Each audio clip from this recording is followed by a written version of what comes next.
This is Atomic Shinobi, and today I'm going to narrate first part of What If Kid Naruto was raised by Emotionless Kakashi. If you enjoyed this video, please like, share, and subscribe to this channel. Now wasting no more time, let's start the story. Slowly, blood trickled from the katana's silvery edge. Reversing the grip, he saw the red, life giving fluid soak the leather, wrapped hilt and slide down the blade, sheathing its sharp brilliance. The gloved hand gripping the hilt tightly was soaked when the hilt finally gave and blood poured downward. The wolf pondered absently how much soap would be needed to remove the stains. He concluded that requesting a new blade from them would be simpler. Of course, it didn't matter. The red stuff and other, more foul smelling bodily fluids were splattered over the rest of him. It wasn't the first time either. Even when his armor had been cleaned recently, it still had a permanent tint of rust. Bloodstains from years of neglect had taken their toll. Now, no cleaning solution would be adequate to get rid of the stains. Nor would the smell ever really go away, he supposed. His normally sensitive nose did not react, even though he knew the smell of blood clung to him and filled the room. He had been a shinobi for 14 years and was used to such. Really, it was strange. According to a scroll he had read as a child, shinobi were supposed to have the best hearing, the best sight, and the best sense of smell. The best ninjas he knew, however, the most skilled and seasoned, were those who had learned to see, smell, hear, and never really experience firsthand. It was that or they were utterly crazy. You see, without your senses, it was easier to kill and take a life because you were told to, not because it was right. Early on, the majority of the Anbu learned to turn them off. Those who didn't either went insane, passed away, or left, or occasionally did all three. However, a select few were fortunate enough to be able to carry out their duties without having to amputate such a vital aspect of their humanity. These lucky people were rarely impacted while working. Instead, they used Dreamscape to relive every part of their kills, including the sound of a sharpened blade gliding through a man's guts, the sight of red paint splattering over everything, and the coppery tang of blood that pervaded the scene. Kakashi didn't get much sleep at night. For years now, he had managed to get by robbing the Sandman of his seconds. He had never been a deep sleeper, after all, especially not with his father's face hanging over him. He had suffered over the last few years. Lost sleep, lost sanity, lost sensei, and lost teammates. And sure enough, he had lost it all somewhere along the line. He was no longer innocent at 6. At 10, Team 7's influence caused the ice that had been shielding his heart to melt. The last, and possibly the only, person who had really known him had died when he was 14. And when he was 19 years old, he came to the realization that his life had no purpose anymore. He was startled out of his reverie by the distinct feeling of chakra being shaped. He focused and used the senses of his nin dogs to identify the new arrivals. 2 powerful shinobi, at least of Junin level, and amiable. At the realization, he relaxed and knelt next to the corpse in front of him, carefully removing anything that might be useful before proceeding to the equally rigid body next to it. The wolf had stripped the majority of the dead shinobi of their belongings before his fellow members of the squad had completely teleported to the scene. The cat and the boar knelt to help him, but they said nothing. The fact that the wolf felt at ease with these two was evidence of how many missions they had survived. For a brief moment, his fingers faltered on the slippery entrails that were visible through the ripped tunic of the dead enemy nin. Earlier, he had killed her by using that ruined katana of his to catch her at the ideal angle. A hand nearly touched his shoulder as it reached out to him.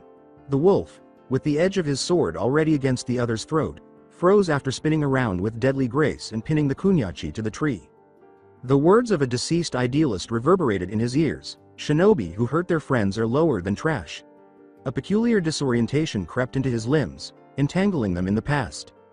Another dead ninja's favorite saying, "Always protect your team," brought him back to reality. Reluctant to look at the lone drop of blood that was slowly running down the cat's throat, he let go of the katana and leaned against a nearby ruin. The three remained motionless until the last of their group came back. The wolf, the weasel, the boar, and the cat all returned in silence. They were the greatest. They would be completely unaffected by the incident. They were Anbu. The wolf discovered later, in the freezing shower, that this was untrue. You see, the boar and the cat had just entered. Beside him, the young weasel was already drowning his misery. The weasel's eyes glowed a spooky red, and his black hair was flat on his scalp. Each of his eyes had 3 pinwheels spinning frantically at the ceiling. Many would have been shocked by his youthful, soft, and scarred skin. The wolf was unconcerned. It was not the openly bleeding gash on the weasel's adolescent body that made him tremble. The boar's white hair had turned crimson, but not because of the dried blood. His own eyes did not even reflect the glazed emptiness in theirs. His stomach churned when he saw a long line of reddish raised skin glaring at him from the cat's neck. She was shamed by the memory of being spun around and having the blade pierce her neck. He was terrified by the thought of his unquenchable bloodlust, that insane, manic urge to murder, to feel his blade sever tendons and see blood gushing out in a glorious fountain. Itachi Kakashi was genuinely afraid for the first time in almost 10.5 years as a Konoha shinobi. He had justification to follow the coward's route for the first time in his life. He fled. After serving in the Anbu for almost 6 long years and earning a spot in the bingo books of almost every other shinobi village, Kakashi retired at the age of just 19. In addition to breaking his mask and burning his blood-soaked armor and all 4 sets of the skin-tight uniform, he sheathed his katana and pushed it beneath the bed. The wolf had vanished. After several months, tragically, the young boy plodded down the street. Today was his birthday. Konoha, however, was in mourning. Ignorance was nothing new to someone who had been an orphan for 5 years. It still stung that he had lost even the convenience of school on this particular day. His class at the Shinobi Academy was cancelled because today was such a special day. No Shikamaru, Choji, and Kiba to mischief with. No Iruka sensei to irritate. Not that the 3 were his friends. Mind you, he had no friends. Naruto recalled the irrational hope that had flooded him on his first day there. He had thought that at last someone would approach him and speak. He had hoped that his peers would be more amiable since their parents wouldn't be there to drag them back. However, fairness was rare in life. Even so, it was enjoyable to spend time with those 3 and feel as though he belonged, even if it was just temporarily and among the outcasts. There was no school that day, so he sighed once more. At that, the blonde blinked tears from his eyes and furrowed his brow. How unfair. They shouldn't all still be in mourning just because the 4th Hokage had died on this day ages ago in order to save this village. Naruto was certain that the 4th had never intended for things to be this way. He had to respect the reverence and respect accorded to all 4 of the Hokages even at that time. At that, he looked up and grinned. Someday, Uzumaki Naruto, I will be the Hokage, and everyone will have to recognize me, he promised. He was shaken by a massive hand that firmly grasped his shoulder. Hey, kid. What are you doing? Loitering about at this hour, can't you give us some peace, demon? A voice of rage demanded. The boy's blue eyes widened in surprise as he turned around and backed away from the man. The man in front of him was using a crude wooden crutch because he was missing a leg. Naruto could smell alcohol on his breath from an arm's length away, and his eyes were bloodshot. The child scrambled backward in terror as the man leaned forward and scowled at him. The man cruelly taunted, "So, the monster is scared, eh?" As the guys around him giggled, Naruto became alarmed to see that 7 more were ringing him. He was aware of their desires. After all, this wasn't the first time, and he didn't think it would be the last. Naruto had previously returned home bloodied and bruised, but no one had been present. Nobody ever would. The few adults who had been curious about the injuries had always been able to easily explain them away. However, there had never been so many of them before. Naruto felt uneasy about this. Ignorance was not the worst thing, after all. Hours later, he was discovered curled up in a tree hollow. The scene in front of him nearly made Uchiha Ryuga gag. Despite being a seasoned police officer and Chunin, none of his missions had equipped him for this perverse scene. A 5-year-old girl with blonde hair, who had just turned 6, was curled up in the hollow. When he slept, his youthful face was serene and angelic. It should have been a sight that made obnoxious aunts swoon and pinch his cheeks, and that a mother would look at with affection before bidding him good night. However, the fact that this young boy had no mother made all the difference. The child was covered in blood, and his clothes were soaked in a dark crimson. The stuff had matted his hair. Ryuga could see through the boy's ragged white shirt and jeans that the exposed skin was dotted with large bruises. Additionally, the injuries were a gaudy sight, indicating that the person who caused them was clearly insane. The child's limbs were severely cut and gushing blood. He should have been dead by all accounts. He was not expected to live long, Ryuga thought. After a solemn day of mourning, the village was just waking up. If he wanted the boy to see sunrise, he had to move quickly. Surprised by the boy's weightlessness, Ryuga gently lifted him. Not even his little 4-year-old niece was that light. One of the child's arms swung free, obviously no longer securely fastened to the shoulder socket, and he winced. Cradling the bloody mess that had once been a child, he tried to grab the arm while muttering a curse. Ryuga lamented being born into Konoha's police force on days like this. Sandame's gaze was fixed on the medical bed. The small figure, wrapped in blankets, was dwarfed by the enormous white bed. The boy's face was gradually losing the discoloration caused by the bruises. It appeared that there were benefits to being the nine-tailed demon's carrier. The elderly man pondered wearily, "What would you have done, Yondaime?" Yondaime's other charge had shown up a month ago, her mask shattered. There had been no need for words.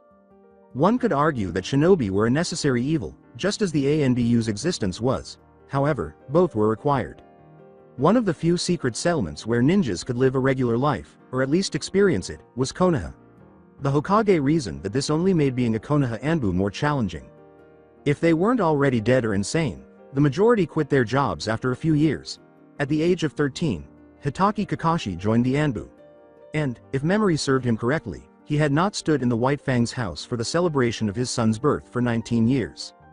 He had failed the White Fang and the fourth after 6 years of doing something that no child or adolescent should be asked to do, as evidenced by the expression in Hitachi's eyes yesterday. He let out a long sigh and closed his eyes. And now, the Hokage looked at the drugged-out blonde kid sleeping. He had failed once more. The child was to be cared for by a nanny. Yesterday, the woman had spoken to the Sandame. A demon was obviously not worth taking care of. The memory made him wince. "Demon," he said, tracing the odd stains on the child's eyelids. When Naruto was born, they hadn't been present. Everything was burning as flames licked at his sandals. His ears rang with the cries of many. For many of them, it would be their final sound. Cries of, "Mama," "Papa," "Let me go," rang in his ears. Later, Sarutobi would recall them. As he worked frantically to put out the fires destroying the village, soot covered his arms. He wished he had more to do. He saw a shinobi with silver hair holding a bundle while wearing an Anbu mask. "Kakashi, where are you going?" "The Kyuubi is in that direction. The fourth ordered me to bring him." "What? Then is he planning to use that jutsu?" "Yes." Looking down, Sarutobi saw the bundle in the Kakashi's arms. The newborn's head was already crowned with blonde hair, indicating whose child it was. The baby was sleeping peacefully in the middle of the chaos. "The mother, she died in childbirth," the icy response said. At that, he gave a nod, allowing the young wolf to proceed. "Good luck, Minato. I've never met a better shinobi or a better man." He was knocked sideways by the sudden explosion of a nearby house. His hands were already forming seals as he landed after dodging the debris. The tired had nowhere to rest. The Sandame's memory abruptly ended. He had been thinking about the past too much lately. He assumed it was an indication that he was too old to be doing this. He had betrayed many people's trust and disregarded his own and other people's promises. He was inspired. It was obvious that Naruto needed a guardian. There were very few people who could be trusted with the boy, and as the Hokage, he had no time to care for a small child. Kakashi, on the other hand, needed to remember how to be a human. And what better person than a certain rambunctious blonde to teach him that? Sandame grinned at his answer. He had a reason for being called the professor. Sandame's smile widened into a grin as Naruto stirred and yawned. He puffed his pipe happily. Maybe there would be some benefit to this after all. Kakashi's gaze was fixed on the forehead shield he was holding. Before tracing the stylized leaf emblem in the center, he ran roughened fingers over cool steel and soft blue cloth. The mounted metal plate was scoured with cuts and nicks from years of storage. His sensei had owned the Hite.8. Really, it was all that remained of him. All that remained was this and the recollection of vivid yellow hair encircling soft blue eyes that were full of wisdom and love. Kakashi had thrown his own protector into the river on the day Yondaime died, leaving it behind in favor of a wolf mask. He had only been Anbu for 5 hours prior to that. He dismissed the recollection. Hitachi Kakashi reminded himself that today was a day for fresh starts. In remembrance and with the hope that he would be at least as good a teacher as Minato. Sensei, he would wear Sensei's forehead protector. With the air of someone accustomed to doing this, he nodded the protector. Old habits did not die easily. He took a moment to examine the dark green Junin vest before carefully putting it on. The vest's weight was distinctly strange. Despite his extensive knowledge of shinobi techniques, Hitachi Kakashi had never before donned a ninja vest. He had been too small to be free of it, even after he had become a Junin. He had been forced to give up everything that could and would reveal his village of origin because he was an Anbu. However, a Junin. Sensei didn't require such deceit. He understood that he would be entering the mission room today without a porcelain mask or hooded cloak, He was going to get a new pupil. Kakashi grinned at the idea. He didn't typically look for responsibility or for him. His habit of being late was undoubtedly the cause. But only now did he realize how much he was looking forward to passing on his knowledge to the next generation. Had Sensei experienced this on the day he was given the task of instructing him? Most likely not. Minato Namikaze had been one of the more vocal opponents of the rule change that permitted children to begin lessons at age 5 and graduate at age 7, as Kakashi had long known. The exception had been Kakashi, who enrolled in the academy at the age of 4 and completed his studies 6 months later. At the time, he was hardly 5 years old. Ironically, though, the youngest Junin had been the one to object to the regulation. However, it had been somewhat appropriate that Minato Sensei, who had opposed his promotion so strongly, had ended up teaching him. After stepping toward the door and shaking his head to get his thoughts straight, Kakashi caught a glimpse of the bathroom mirror through doors he had neglected to close. He sulked to himself. Since, well, forever, the mirror had remained unchanged. It had a slight rust on the edges and was plain, lacking even a border. On a corner was a piece of ragged, yellowed paper with his own childish script on it. Even though Kakashi hadn't seen it in years, he was still able to recall the contents of the note. We promised to dedicate our lives to a higher purpose. Even so, we might do something that many wouldn't. Even so, we might do things we'd prefer not to. Even so, souls are tarnished and condemned to the blight. We still serve. Because this is our life and our calling. To die honorably and to serve with courage. The will of fire is this. It was the shinobi pledge of Konoha, which the Shoden himself had placed atop a big stone that now served as a memorial for those who lost their lives in battle. However, the mirror's state of disrepair was not the issue. Furthermore, it wasn't in the tattered condition that every Konoha ninja's home ought to be. Actually, the owner of the mirror was the main cause of the issue, not the mirror itself. At the moment, the previously mentioned owner was berating him for his ignorance. He was very dense for a genius. He saw himself now, walking the streets as the amiable, and, of course, best, shinobi of Konoha. Or, in his case, monster.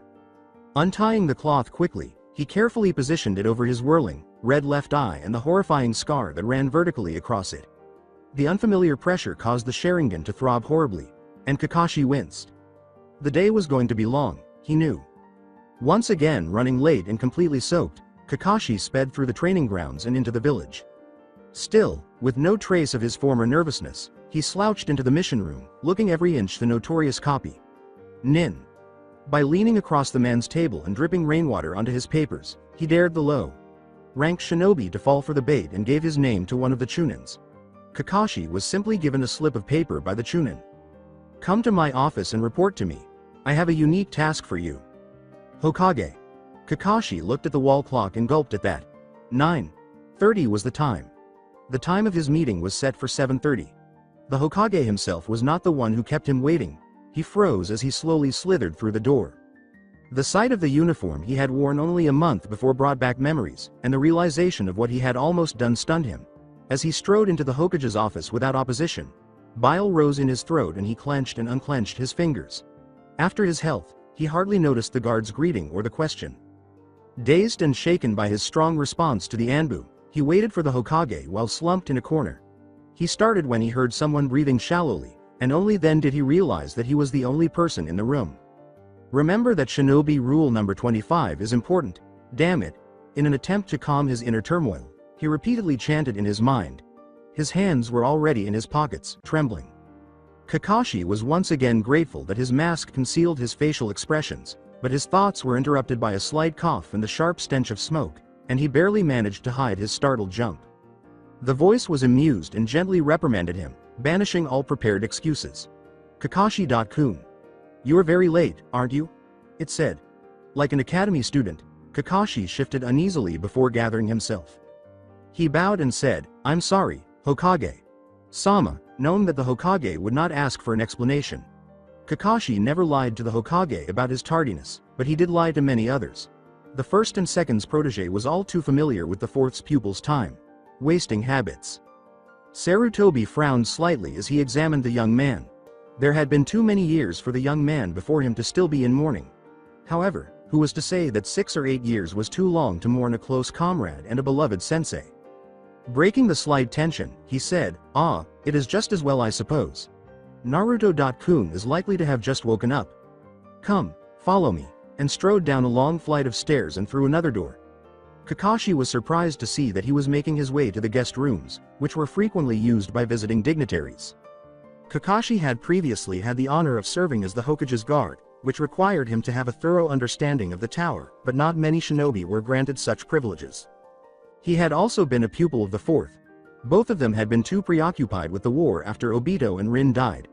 Kakashi had been thrown into the front lines as a commander despite his youth, primarily due to his propensity to ensure that every member of his squad survived.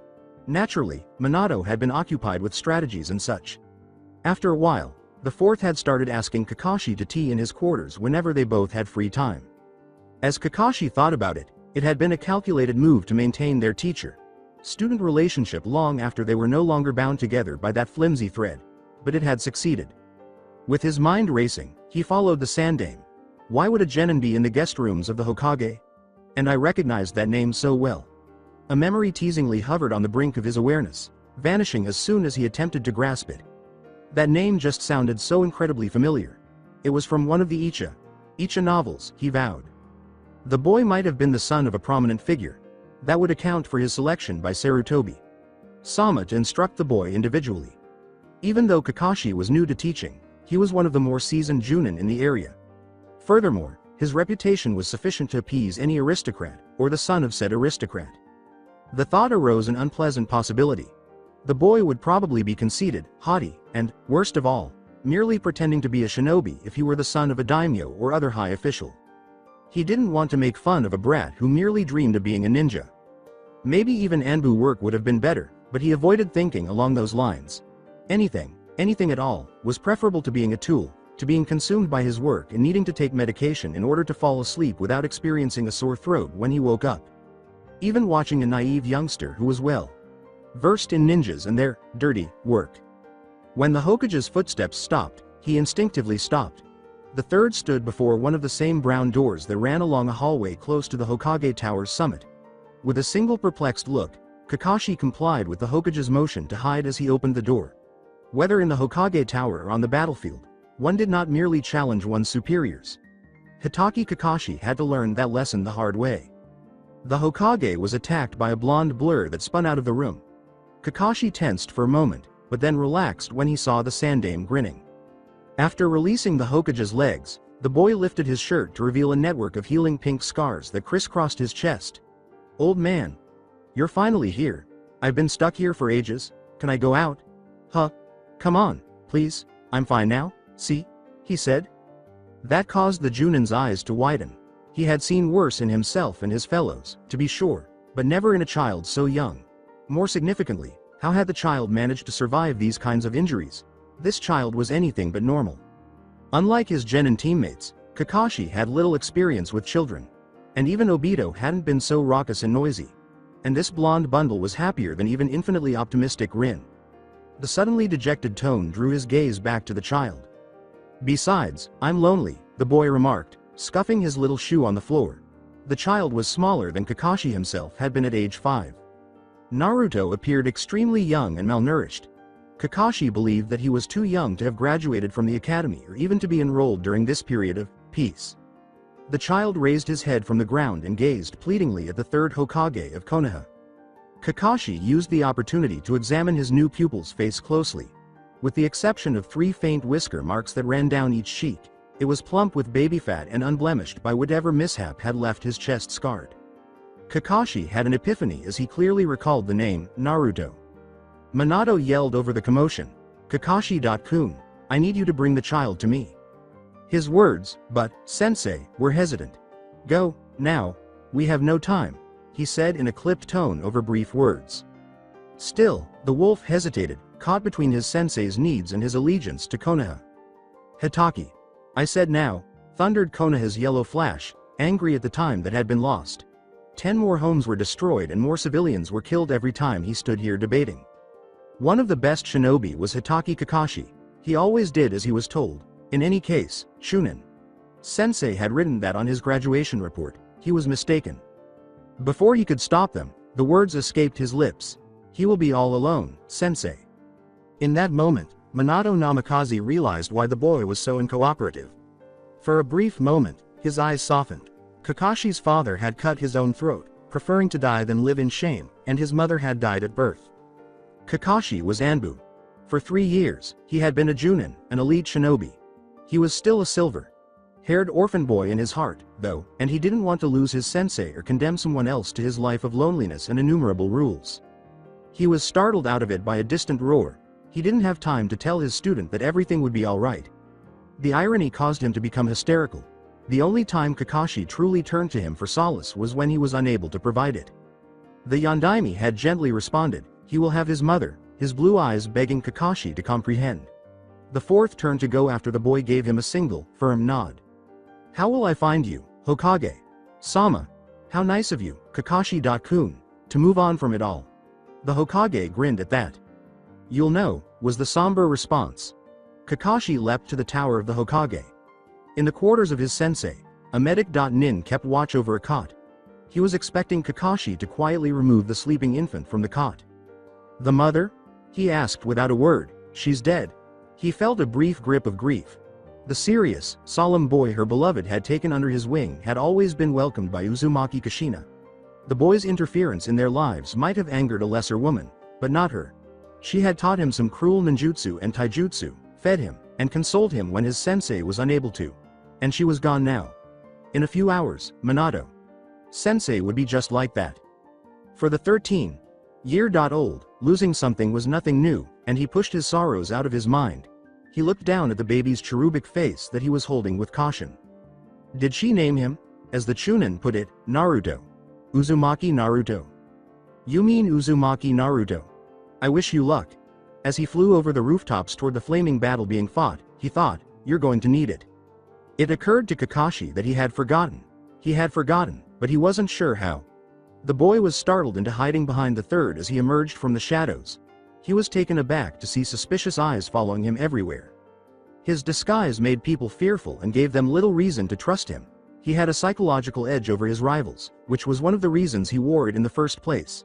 However, the jittery, solemn child before him was so dissimilar from the brat he had just seen that Kakashi actually stopped walking and turned to face the Sandaime. Sarutobi frowned at the terrified expression on the child's face as he looked down at it. The man smiled reassuringly and said, "It's okay, Naruto-kun. He won't hurt you. He is actually quite nice." At that, Kakashi hardly managed to contain a snort. "Nice, oh." The boy nodded in agreement. "Would it help if I introduced you?" he asked. "Uzumaki Naruto, meet Hitaki Kakashi, your Junin sensei and your guardian for the next few years," the elder said. The boy shouted, and Kakashi glared at the Sandaime. A trembling voice said, "What? But I don't know him, old man. What if he's some other stupid drunk who likes to beat kids up? How would you know?" The child's eyes were sparkling with tears. The boy had shouted loud enough for both of them, so Kakashi just raised an eyebrow in response to the Hokage's announcement. Kakashi sighed and decided to ignore the small voice that suggested he had done something far worse than eating young children. "Well, I suppose it's best that I dispel him of the notion that I eat children for breakfast," he thought. Hitaki Kakashi was clueless about how to handle young children, particularly those who were scared of him. Remembering how a bigger blonde had once handled a similar situation with a silver-haired boy, he did the first thing that sprang to mind. He lowered himself to the boy's eye level and gave him a friendly smile. Naruto returned the smile, albeit a partial one that was somewhat placated. Kakashi concluded that was a good place to start. They sent the boy inside to pack his scant possessions, and Kakashi stared at the Hokage. "Guardian?" he asked, his tone a little sharp. "The boy has not had an easy life, Kakashi," the Hokage replied, looking directly into his eyes. "He will survive," was his icy response. Kakashi didn't usually question the Sandaime. However, this was not a mission in the strict sense of the word. This entailed the Hokage taking responsibility for someone else's care. And that someone else, who just so happened to be Minato's son, was a very young, extremely vulnerable boy. He turned to face the Hokage, hoping that he would retract his remarks. He could keep an eye on the boy. Indeed, he could accomplish that much for Uzumaki-san and his teacher, but only in his capacity as the boy's sensei. Kakashi had never felt at ease in social situations. Being a genius and the orphan of the disgraced White Fang, he had spent the majority of his early years alone.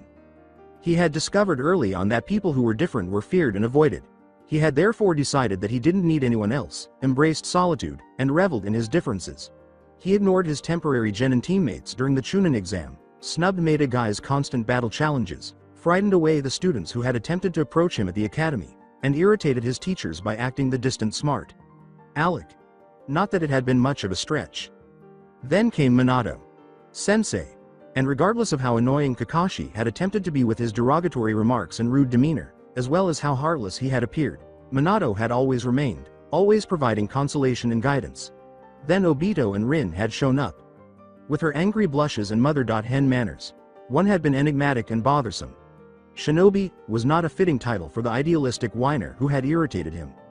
The day Rin had matched him in taijutsu practice and then skillfully repaired his broken leg and her own dislocated shoulder, he had accepted her. Just before he died, Obito had confessed to himself that he liked the boy. However, Hitaki Kakashi had never looked for friendship or any other kind of human connection. He gazed at the Hokage icily, with a part of him appeased that the cage had such faith in him and another part of him yelling in horror at the idea. 13. Kakashi. I've had 13 minders walk out on me in the past 2 years. None of the shinobi I assigned to guard him do it properly. They all claim the same thing. That he's a monster. In some forgotten corner of his heart, pity awoke, but his exterior remained icy. The Hokage gave him a stern look, his eyes cutting through the wall of cold distance Kakashi frequently put between himself and the outside world. He would have died if they had found him any later, the man they called the professor said softly, his normally firm voice tinged with guilt. Some drunkards beat him up, Kakashi. That made Kakashi's stomach turn. He let out a silent sigh, acknowledging his defeat, wishing it had been any other boy. He won't fit in my apartment, Hokage-sama, he replied. Given Kakashi's tacit obedience, the Hokage grinned widely and said, I've made arrangements for you two to stay in a rented house on the town outskirts. Kakashi twitched. Large houses were too open for him. Seeking an excuse, he said, I don't know how to take care of a child, not wanting to lose without a fight. We both know that you took care of your father when you were his age, Kakashi. The reminder caused Kakashi's face to tighten, and he then bowed curtly, graciously accepting defeat. Naruto decided to go in at that time. There he chirped, let's go. The abrupt shift in mood startled Kakashi a little. Getting used to the child's unpredictable behavior was going to take some time. For the umpteenth time that day, he let out a sigh and had an idea that would have pleased any Nara. There would be problems with this. Come on. Let's go. Naruto, no longer wary, pulled impatiently at the Junin's leg. The boy's enthusiasm made the Sandaime smile. Before they could respond, the Hokage vanished. Naruto.kun, Kakashi, I have to go now. Hanagata.san will take you to the house, he said. Kakashi's gaze shifted from the child to the unexpectedly showing toady. Just for you, sensei. Just for you. Naruto waited while sitting cross-legged on the linoleum floor. An orange aluminum cover closed over the orange cup before him. He glanced at the timepiece. Not just yet. He opened the foil just enough to let the miso ramen aroma escape from the cup. Oh, it had a wonderful scent. He wanted to shovel the noodles into his mouth and tear the cover off with his fingers. He would wait, though. Ninjas need to be patient, Naruto said. Oh, who said he didn't pay attention to the lectures given by Higurashi? Sensei. Once more, he glanced at the clock face. Yosh. Just 1 minute remains. He bounced up and down on his heels while flexing his fingers. He glanced at the man sitting on the other side. All that was visible of his supposed guardian was a thatch of unruly hair of dubious hue. The man's face was mostly hidden by Kakashi's Hite.8 and face mask, so even with the book lowered, he wouldn't be able to see him.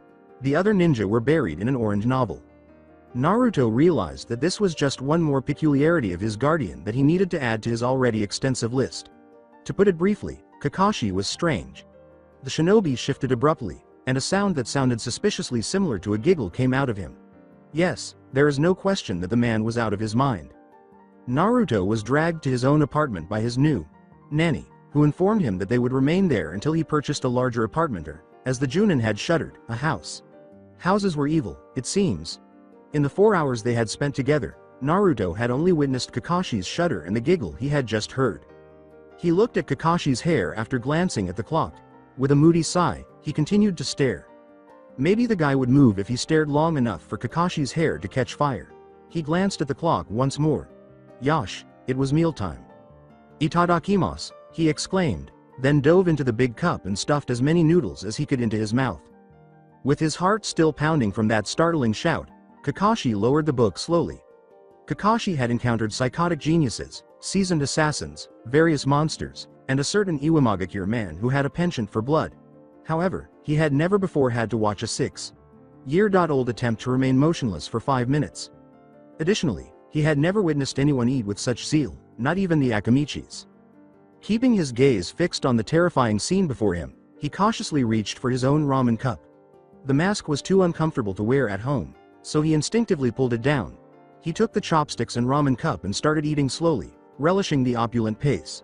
Yes, ramen was a very comforting meal. Kakashi was always stocked with ramen because he loved it so much. He would probably need to buy more, though, given how Naruto was gobbling the stuff down. Kakashi was obviously not as devoted to ramen as Naruto was. Or was the boy famished? However, aside from his small stature and the wounds that were already healing, Naruto appeared healthy. Sandaime wouldn't have allowed the boy to go hungry, would he? No, the child was merely a ramen aficionado. But really, the kid needs to learn to enjoy better cuisine. However, his sensei was supposed to be Kakashi. Indeed, it was agreed that he would teach Naruto about delectable foods besides ramen. For example, eggplant soup. When Kakashi slurped his ramen, he drooled, eggplant soup. Oh, it had been too long. Soft, squishy eggplant. And that was it, he was purchasing eggplant soup for tonight's supper. Now he could picture himself reading the most recent Uchiha novel while sipping the thick, warm soup and allowing the silky brinjal pieces to fall down his throat. Yes, that would be pure bliss.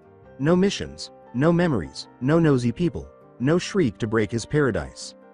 After finishing his meal, Naruto was fixated on Kakashi's bare face. He had his mouth agape. Kakashi casually looked back, preparing himself for the ensuing cry of horror.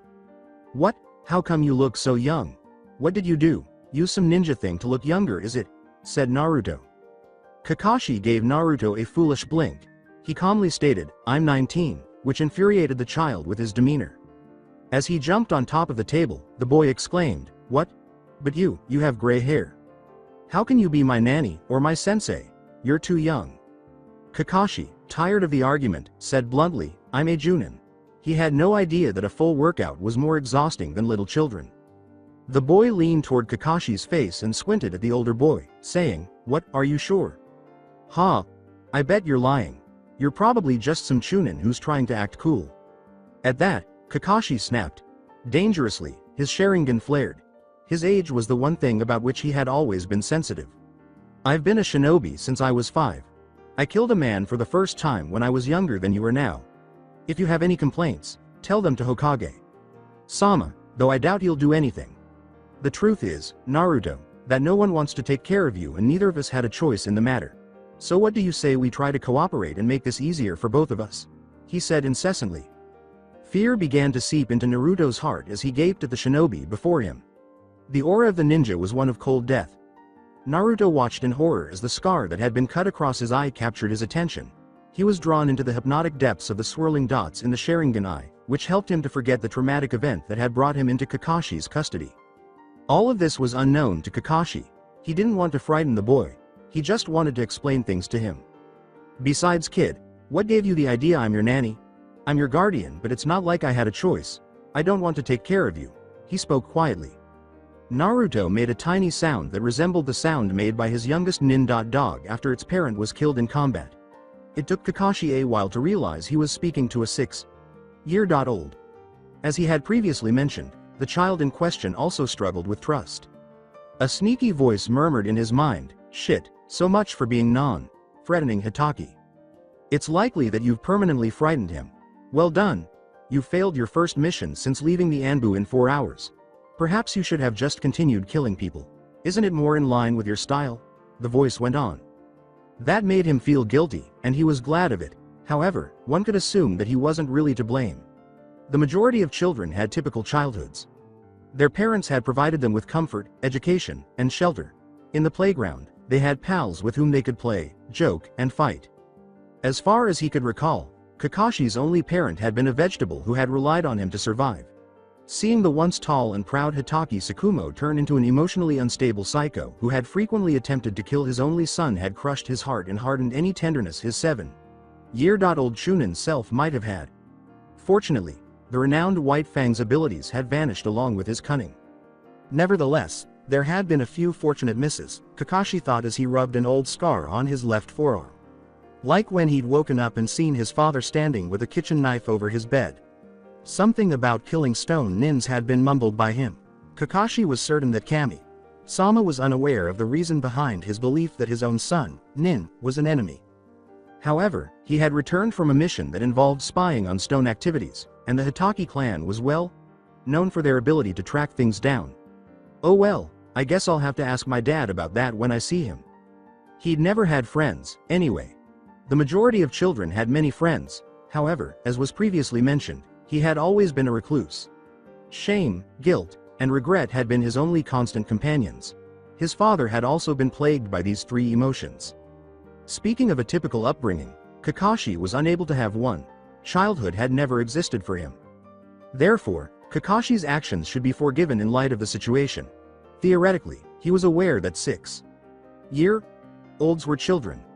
Additionally, according to the psychology textbook, children should be treated with gentleness because any form of violence could cause permanent damage to their developing psyche. He had only ever encountered the dangerous kind of kids. He had even heard of and seen a few who, like the demon of Mist Village in the past, thought killing was a game and liked the taste of blood. Do you differ in any way? The voice murmured once more. Voices in Kakashi's head were a clear indication that he was slipping over the edge of normal insanity and into a more dangerous state, so he added a trip to the local psychiatrist to his mental list. He was startled out of his reverie by another whimper. Naruto was now looking at him with wide eyes.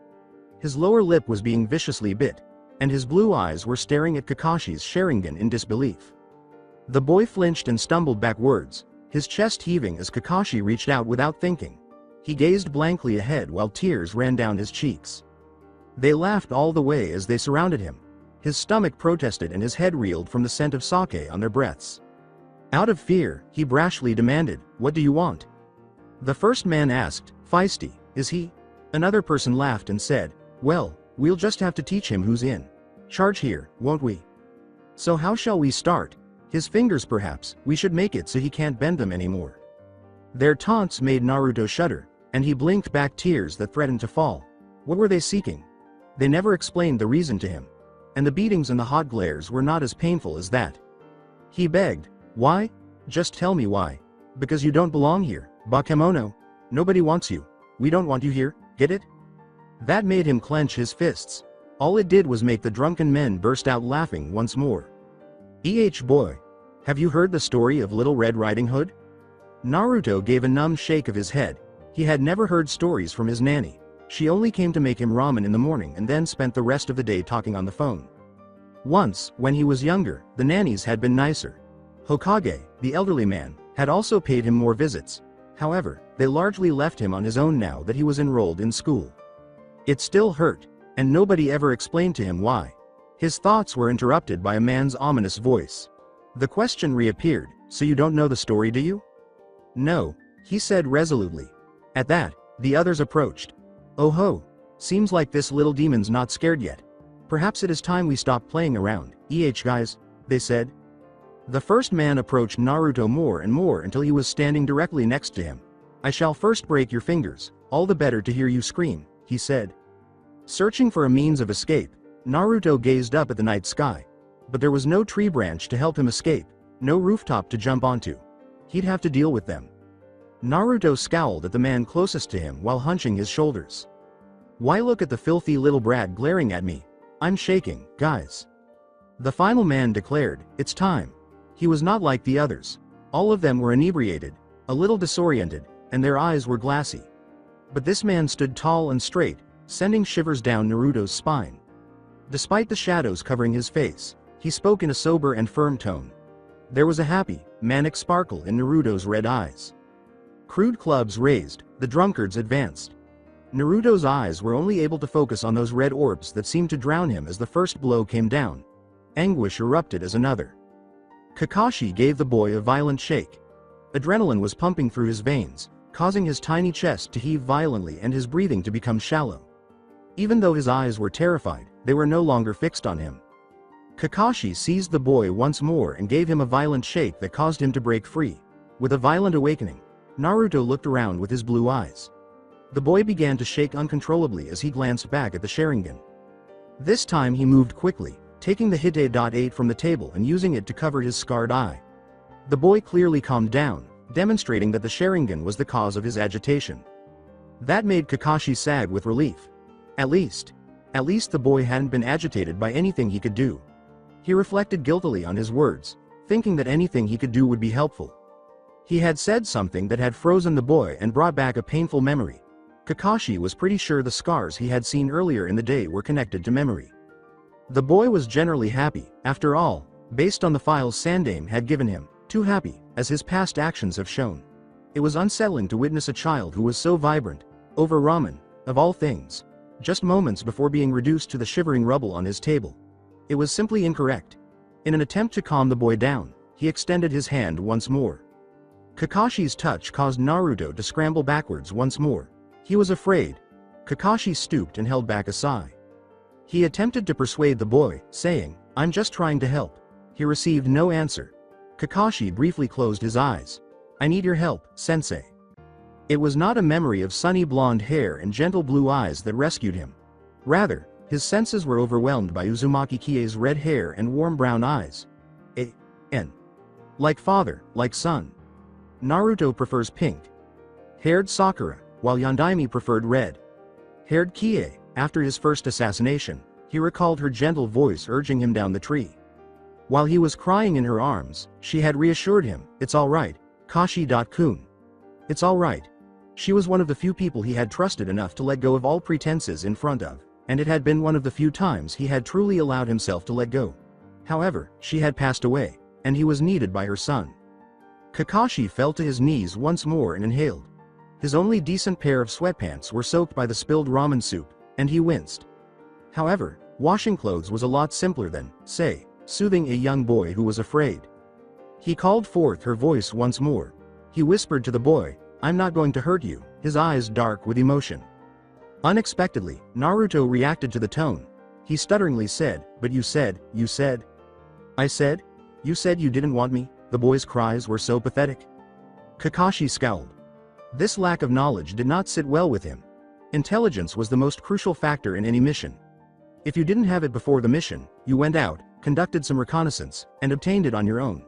But that was something to think about later. He made himself look at the boy and his clothes soaked with ramen. "Ah, but I never said I would hurt you, right?" After giving a stupid shake of his head, Naruto paused to consider the question. Then he started nodding his head, but then he had another change of heart. At the boy's antics, Kakashi couldn't help but smile. To Kakashi's surprise, Naruto relaxed at the smile. So a smile goes a long way, huh? He mentally stored that information. Kakashi winced inwardly at his flat tone, which made him sound like a poor imitation of Arnold Schwarzenegger from Terminator. Sorry, I couldn't help but include that one. Naruto, why are you scared?" he asked. Again, no response. Naruto shivered, this time from cold, as a chilly draft blew through the window. He needed to quickly get the child dressed in drier clothes. "What scared you, just now?" No response as of yet. Kakashi's desperation caused him to ramble, "Nay, Naruto, what is it? Maybe it was the ramen, huh? You don't like my ramen, is that it? My ramen is not good enough for you?" Naruto shook his head angrily and smiled a little. I like any kind of ramen, especially miso ramen." Yes, I was correct. He has an obsession with ramen. Kakashi pushed the door open. That what was wrong? Naruto was instantly subdued once more. "Well, if you really don't want to tell." The boy trailed off, his voice fading. "Sensei, your eye." Bingo. Kakashi cherished being correct. He cherished his ability to piece together clues. It was one of the reasons a jigsaw puzzle had been his favorite toy when he was 4 years old. He gave the boy another eye, smiled and said, "Ma, never mind, we shall leave that for another day, nay." Smiles were amazing. The dejected boy did, in fact, return his smile, one that was as bright as Guy's. The idea that Naruto resembled the taijutsu expert wearing the green jumpsuit made Kakashi shudder. It was frightful. After all, he had to live with the child. Nevertheless, striking parallels were found, such as their loudness and love of vivid hues. Today, Naruto's shirt and bag were both orange. The horror of it was that Kakashi suspected Naruto enjoyed orange. Shudder. The child was young, though. Furthermore, he would have a duty to influence the child's color preference as Naruto's sensei. Not that his sensei had ever persuaded him to wear anything other than blue or black. Yes, that could wait until later. After cleaning up the living room, Naruto had inadvertently spilled both cups, with Kakashi's still full of noodles. And getting Naruto dressed, he visited Sandaime to address the child's issue. If he wanted it, he would also pay a visit to a particular group of retired shinobi in the village who enjoyed drinking in the evenings. Well, at least he spent the following few years with the boy. He certainly had time for that. First day, Kakashi heard faint sounds, and his eyes popped open. He waited for the whimpers to stop while he lay in bed and passed the hours until dawn. Most likely, the child was simply homesick. Day 2 at night he was awakened once more by soft cries. He willed himself to sleep and closed his eyes. He had an assignment for tomorrow evening. Day 3 the hidden village of Leaf was illuminated by the first rays of sunlight as Kakashi grudgingly opened the door. He had been on an A-rank mission for 2 months, and now he was going on an S-rank mission. But like everything else in the world, there was a reason. There would undoubtedly be rumors that the notorious Copy.nin had passed away after going 2 months without activity, and with the current state of affairs, Konoha could not afford to display any weakness. Hokage Sandaime was elderly. No other Kage had ever been older than him. He had also failed to find a successor. The short answer is that there was no successor. Therefore, chaos would surely ensue if Konoha lost their Hokage at this time. It was common for a Kage's student or student's student to succeed him. The Sannin, however, were dispersed. Yandaime, a pupil of Sannin Jiraiya, had passed away. Additionally, Yandaime's sole surviving pupil was Kakashi. Regarding the other Sannin, Orochimaru had abandoned all of his students, leaving only Mitarashi Anko, while Tsunade had taken her only student with her. He was familiar with her. She and the cat were friends. That thought made him run. He had just returned from his reintroduction to both swords and blood, so he didn't need to be thinking about them that morning. It was almost the last time he would have to deal with both. And you long for that, don't you? It was accurate. His only desire was that line of thought was also broken by a whimper. At that moment, Kakashi was extremely happy to see Naruto. He approached the boy. Rolling in his sheets, Naruto was silently gasping. Sweat already soaked his blonde hair and trickled down his forehead. Pain. It was really painful. Why? What were they doing? Was he truly that bad?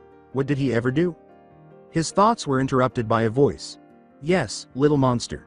You are evil incarnate. You are worse than the Grim Reaper himself. You don't deserve life. No one wants you, no one cares, the voice was screaming at him. A whirlpool of memories swept over him. He could see people yelling and hurling objects at him everywhere he looked. However, the glares were the worst. He was shaken to his very core by the poisonous, hateful glares that promised him things he could never have imagined. Hold on. He was unable to scream, even though he wanted to. He was unable to stop speaking. His chest was being squeezed by something, and everything was black and red. He made an effort to speak or yell for assistance. However, he was unable to. He wanted to cry, but he was too weak. Desperately, he opened his mouth. He needed to. When Naruto began thrashing and gulping at the air, Kakashi realized something was wrong. This was something the boy had never done before. He took his Hite.8 off the bedside table and covered the Sharingan with it. He shook the boy awake with his hand. Naruto woke up, fighting for his life. Panicked, adrenaline rushing through him, he narrowed his focus and looked around. He sobbed in frustration when he was unable to untangle himself from the blankets, which he thought were ropes tied to keep him down.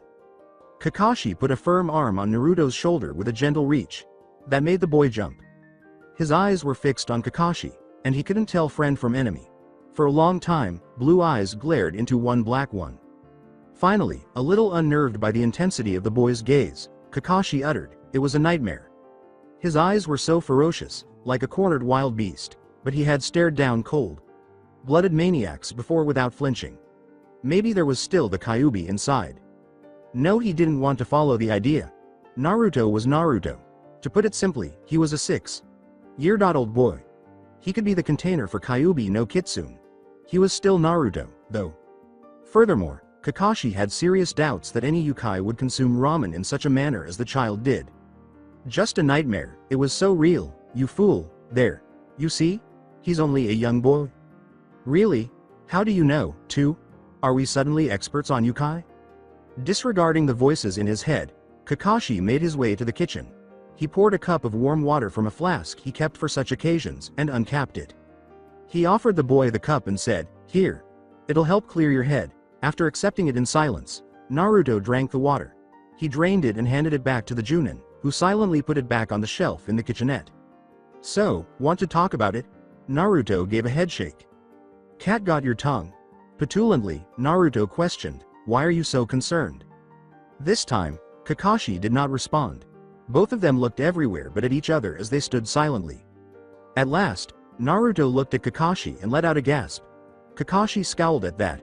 Before he woke the boy up, he had made sure his mask and forehead protector were fastened. You're bleeding." Kakashi's gaze expanded. "Oh, well you shouldn't shout, you know. You'll wake up the neighbors." But you're hurt, Ma. I know that, Naruto-kun. But it's just a scratch. I'll go clean it up now, okay?" He grinned inwardly. After all, the painful slash he had sustained across his right shoulder had served a purpose. It had distracted the boy from his nightmares. He retrieved his rather large first aid kit from the kitchen cabinet. This was nothing compared to the numerous wounds he had personally treated over the years. Of course, Rin was the reason he had a first aid kit. Obito, himself, and even his sensei were always compelled by her to stockpile medical supplies. The action caused his shoulder to twinge, and he winced as he reached down to open the box. Naruto arrived at so right away. With the air of someone used to such things, Naruto pulled out the scissors, gauze roll, sticky tape, and alcohol dabs and said, "Here, I'll do it. The medic.nin at the hospital taught me to dress my own wounds." Kakashi watched in confusion as the boy, with the caution of a 6-year-old, measured out the gauze and cut it. Before realizing he needed to apply the gauze to Kakashi, the boy held it up while he was down. Kakashi chose to make fun of the child. He got up, took off his body armor, and then took off his shirt. That caused a sharp pain to shoot down his arm. Oh no, he had to have that examined tomorrow. He took a seat facing the child and bided his time. Naruto started by taking the unspoken cue. He cleaned the long gash and carefully soaked up the blood with the swabs. Kakashi felt a strange deja vu when he felt his gentle touches.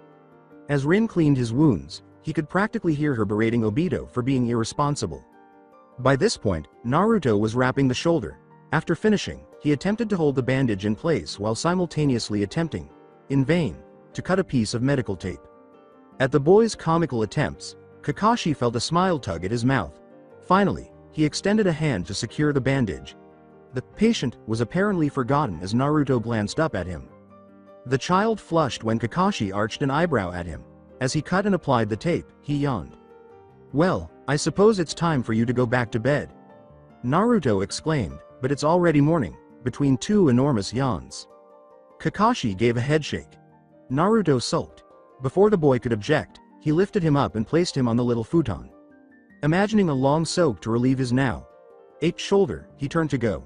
He was stopped by a small tug. As he looked at the ground, the boy blurted out, Can I don't want to sleep alone." Kakashi thought about refusing. He recalled waking up to a void of silence and the drunken moans of a broken man as he gazed at the blonde child. He had an opportunity to change things. The bath could wait. He picked up the children's bedding and placed it next to his own futon across the hall. "I'll be back after taking a shower." He could wait until morning for his bath. Kakashi awoke with a moan that he had repressed. Never again. For the 7th time in a row, Naruto was experiencing a nightmare. He was powerless to help the boy, which was concerning and annoying.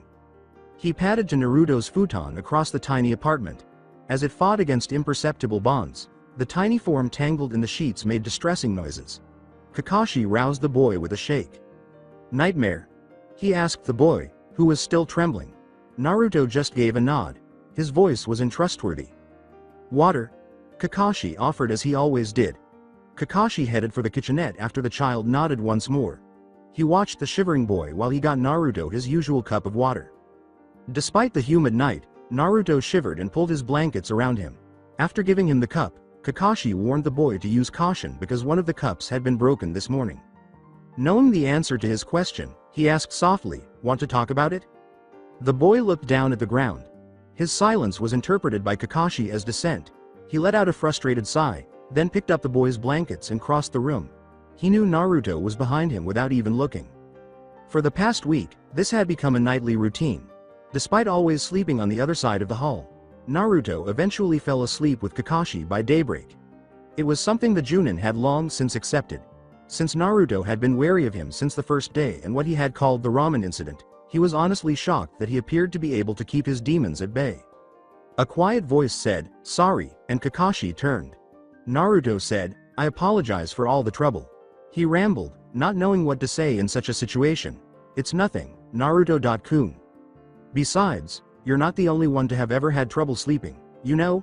I know plenty of shinobi who have nightmares, it's an occupational hazard," he said. With a bitter tone, the boy remarked, "But, I bet you never had a nightmare before." So abruptly did Kakashi stop and turn around that Naruto flinched at the sound. He whispered back, "I know what it's like, believe me." The child must have been persuaded by his tone because Naruto remained silent. Kakashi scooted to one side, laid out the blankets, and closed his eyes. He would see the Hokage tomorrow. Because Kakashi was supposed to be with Naruto during the day at least and Naruto had been confined to the house on the psychologist's advice, he had been able to postpone the meeting for so long. Kakashi reasoned that he would be the one in need of counseling if he didn't figure out the riddle of Naruto and his irrational fear of the Sharingan. He was a genius after all, so he would simply need to figure something out tomorrow. The hidden village of the Leaf was overtaken by dawn. Many shinobi were awakened by the first rays of sunlight, and many others were awakened from their sleep by the joyful clamor of birdsong. In the morning mist, the shinobi gate guard switched shifts, and Uchiha Ryuga set out for home. For a moment, his weary thoughts turned to the boy he had saved over a week earlier. He yawned and all coherent thoughts were scattered. When he arrived at the edge of the Uchiha complex, he staggered to his apartment. Because his father had not married within the clan as was customary, his family was not considered respectable. Many members of Ryuga's own clan disapproved of him because he was the son of such a reunion. In a clan so famous for producing geniuses, his mediocre performance and 20-1-year-old Chunin status were a strange combination.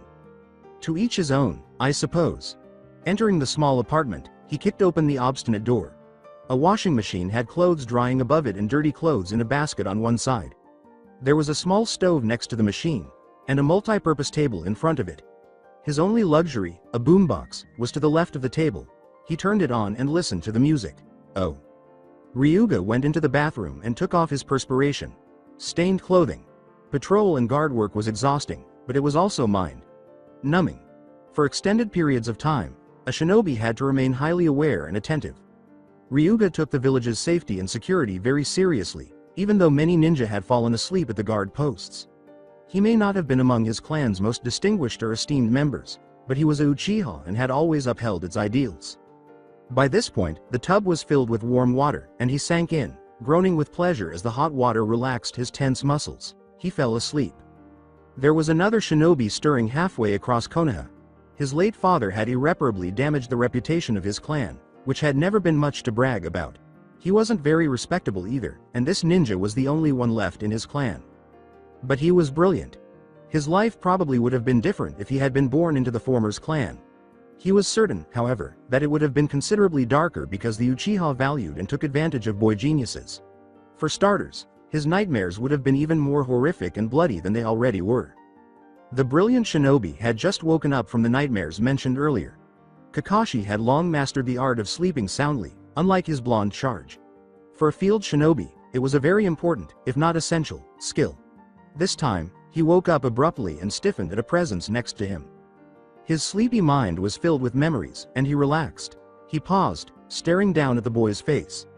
Naruto appeared too young and naive to be experiencing his own nightmares while he slept. At the moment, Naruto's face was unfurrowed, revealing its owner's deep, happy sleep. Kakashi's presence had given the boy solace from his dreams, but who would give the 19-year-old such a thing? Kakashi dismissed the self-deprecating inquiry. Life frequently appeared to enjoy making fun of the solemn, silver-haired Junin. But looking back, he saw that since the boy entered his life, he had not dreamed so clearly. It was not a good sign for the day. After carefully removing himself from the futon, Kakashi took a shower. After taking a shower and getting dressed, he put on his mask and emerged. His Hite-8 was already fastened. It had been the first item of clothing he wore. He made an effort to never remove it in front of Naruto, preferring to use the headband while the boy was sleeping. He checked to make sure the boy was still asleep. How would he accomplish this now? It was going to be difficult for him to be in two places at once. A bunshin was the most obvious response. However, the first time a bunshin collided with something, it would disappear. Outside, a dog barked. Of course, his canines. At once he called forth 3 of them. Karain, Jirashi, and Pakun, of course. The 3 dogs nodded in agreement. Pakun, I need you guys to do me a favor. See that kid sleeping over there? Look after him, they said. It goes without saying that Pakun was required because he was the only one who could speak human. He had not picked Karain because she was a tracker by nature. She had plenty of experience keeping young people out of trouble because she was a mother of 6. Jirashi was a watchdog and her mate. He would give this mission the muscle it needed. He said, I'll leave him in your hands. We'll be back around noon, and departed before Pakun had a chance to voice protests. Hopefully, the Hokage would have some spare time as it was still early. Since that S-rank mission was his only outing in days, he had been cooped up in the house for too long and was enjoying the physical activity of jumping over rooftops quickly. Maybe today would even be a good time for a spar with Guy. After arriving at the oddly empty Hokage Tower, Kakashi made his way to the mission room. He was shocked to see how many Junin were crammed into the mission room. Kakashi recognized a lot of faces. Ah, my eternal rival, you were early for once. How cool of you to be unexpected and arrive earlier than me. Talk about the devil. Guy had just gotten there. Why did no one respond to his earnest requests? Guy had somehow reached his side and wrapped an arm around him, saying, Yash, Konoha's beautiful green beast is here, and so is his eternal rival, the copy.nin. We can start now. Fortunately, Guy and his eccentricities were well known enough for most of the veterans to overlook him. However, Kakashi resisted the impulse to abandon his casual demeanor and dash into the forest while the inexperienced Junin stared. He stared at Guy and asked, What are we early for? Guy was crying, and Kakashi tactfully avoided bringing up the fact that Guy was far from the first to arrive. How hip of my rival to pretend not to know. Oh, how irritating of you. Hokage. Sama summoned us with a hawk, of course. I naturally spotted this at once. How cruel of my rival to assume I would not notice it, it said. Everyone was staring by this point. As the man wearing green spandex screamed and screamed, Kakashi stealthily slipped away from Guy. He heard someone say, that was cruel, you know, from behind him. The familiar face made him tense as he turned around. His gaze strayed to her neck, which was unblemished and smooth. He said, Kozui, and nodded to the feline. She saw where his eyes were going. As she enjoyed his humiliated duck of the head, she drew lead. Most women would hit you for not looking at their faces, ya know? She smirked at him and said, especially considering your infamous choice of reading material. He used to simply grunt at her playful ways, but now he just smiled at her with his curved eyes. She said, you've changed, with a gentler tone. Ah. But you're still a man of few words, I see. He said, ah, it's healed, ignoring everything but her eyes and her flawless, white neck. She said gravely, everything gets better, Kakashi. It was never deep in the first place. You shouldn't have left, not because of that. He trailed off and turned around, feeling a wave of guilt. No, a little more and, he said. The admission that he almost lost it was not made. He had almost turned into the very thing he hated. How did Obito feel about what he had done? His elbow was gently grabbed by an arm. Kakashi. The Hokage's arrival interrupted her whatever she was about to say. Sandame said, thank you all for responding. Follow me, and ushered them into one of the tower's meeting rooms. Before starting, he waited for the Junin to calm down. Konoha, as you all know, is at a state of relative peace right now. However, we are still recovering from the scars of the past decade and more. All of you here today grew up during that era and know the hardships of war. This knowledge has to be passed on to the younger generations. As such, I have called all of you here to discuss the matter of shinobi enrollment and training. Despite being at peace, I am sure you are aware that Konoha is not truly safe and that this situation can change at any time. Those summoned here today are all experienced Junins, the Hokage said. Kakashi gazed at the wall in blankness. Why have I returned here? Yes, exactly. Naruto. Nightmares. Sharingan. You have to find out. He considered falling asleep. He had an epiphany. He leaned over and looked at the cat. You're a Junin? Since last week, was her casual response. I didn't know they were in dire need, he said. She was offended by his playful remark and pointed out coldly that, we aren't supposed to be talking during a meeting. At that, he grunted and stopped talking. Luckily, the meeting ended quickly. While the majority of the shinobi started to disperse, the Hokage continued to engage in lengthy conversations with a select few. Kakashi approached the group. The Hokage was speaking to elite Junin Ebisu, an older sensei he didn't recognize, an elderly shinobi whose face seemed to evoke memories of Kakashi, and an academy sensei named Yuhi Kurenai, who had once been a squadmate. Sandame said, "Then I'll leave it to the five of you," as he concluded. A sigh of relief was suppressed by Kakashi. He detested having to wait. With a collective, "Yes, Hokage Sama," they said. As they went by him, Kakashi gave them a nod. "Kakashi Senpai," Kurenai said. "Yuhi-san, Kakashi." Ebisu. As he passed by, the strange sensei bowed his head, and Kakashi did the same. The final man moved forward to look over Kakashi. There was something so familiar about those eyes. The other man suddenly smiled. "Kakashi-kun. It's been years? Kakashi-kun." It was his academy sensei. Who the hell did he do that? "Sensei," he said, giving the man a respectful nod. The man was worthy of his respect even though they were now on equal footing. The older man smiled wryly and said, "Oh come now, I don't deserve that title. You were under my tutelage for less than a year. We all know you only had one sensei." "Ah," Kakashi answered, forcefully swallowing to get rid of the lump that had appeared in his throat. "Yondaime. I heard you have taken on a student? How is it?" "I am not teaching him." "Oh, it's complicated," he said, twitching about. He was not so much the boy's tutor as his guardian. "Well, I'll see you around, Kakashi. I was not expecting you today." Flatly, "Pakun is with the boy," he stated. Without waiting for a response or even an acknowledgement, the Hokage strode off, saying, "Of course. Shall we move this to my office?" As he followed, Kakashi sulked in silence. The elderly man really seemed to be giving him orders all the time. "What?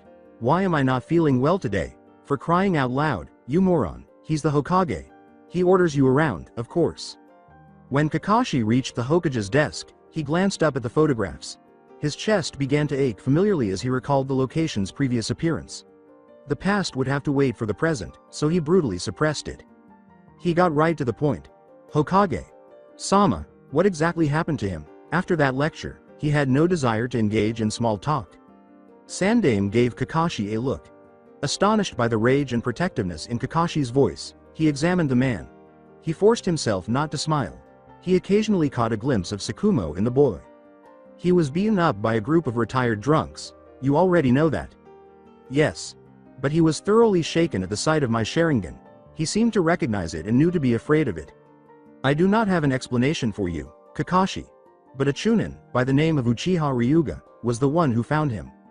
Kakashi was shocked by the sudden outburst of anger that pounded through his veins, asking, he did something to the boy? On the contrary, Ryuga was the one who rescued him from certain death. He fought the urge to yell, but Hokage Sama, there has to be a reason behind his fear of the Sharingan?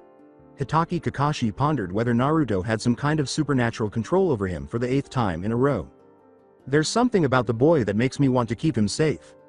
The boy looked a lot like Obito and his sensei, so maybe it was just misplaced guilt and affection. It was something else, though. The child's life completely changed in less than a week. For the first time during his stay in Konoha, he did not go to see Obito. Kakashi had figured out a way to reach the monument despite being severely injured and strapped to a hospital bed. A part of him was irrationally angry at the interference in his life. He had spent so much time alone. And he had eventually made his habits, which had been a result of his circumstances, his nature. The routine Kakashi had been following for more years than Naruto had been alive was altered by Naruto in a matter of days. It was distressing. Kakashi was a contradictory man. One could argue that he was a good man because of his devotion to Konoha and his selfless nature. But he was anything but that in his eyes. He was different from the others. He was cold, exacting, and always distant. He did indeed protect people. He had painfully learned that lesson, and it was from it that he derived his strength and sense of self. However, few people still tried to protect him, and he had no idea how to do it. Few of his comrades could claim to know him, and the majority feared and avoided him. Ryuga told me the boy was unconscious, presumably from blood loss and shock, when he rescued him. The boy remained comatose for 2 days, even after the Kyuubi healed him. The medics detected signs of unusual brain activity for a patient in a coma. You suspect a Uchiha had something to do with it? I suspect nothing except that the boy was placed under genjutsu of some sort. Even when it contradicted all of his values and beliefs, a Hokage had to maintain objectivity. All sense of self was discarded when one became Hokage, and the cage became the village. Because of this, the Yondaime was able to act altruistically for the benefit of the village without considering the effects his actions would have on his family. Furthermore, since the Uchiha clan was one of the foundations of Konoha, it was impossible to just blame them all. Realizing the pointlessness of the situation, Kakashi trailed off, but, Hokage-sama, surely an investigation. I suspect nothing. Hitaki-san. Your duty is to protect Naruto until he can protect himself. Others will find out what happened that night, the stern Hokage replied. However, he allowed his brown eyes to reveal his actual emotions. Examine the underside of things. Kakashi bowed and turned to go, allowing himself a tiny smile. He was a leading strategist in Konoha and had been the best tracker in the Anbu. Now was the time to use those abilities. He ran over rooftops, cracking his knuckles. He was on a mission. He had to visit someone first, though. He made a brief stop at the Yamanaka flower shop, chatted with the attractive blonde behind the counter, and then carried on. Obito stood by.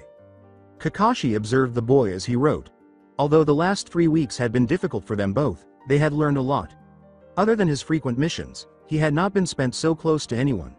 The fact that he had not exploded, killed the child, killed anyone else, or killed himself during that period was truly astounding.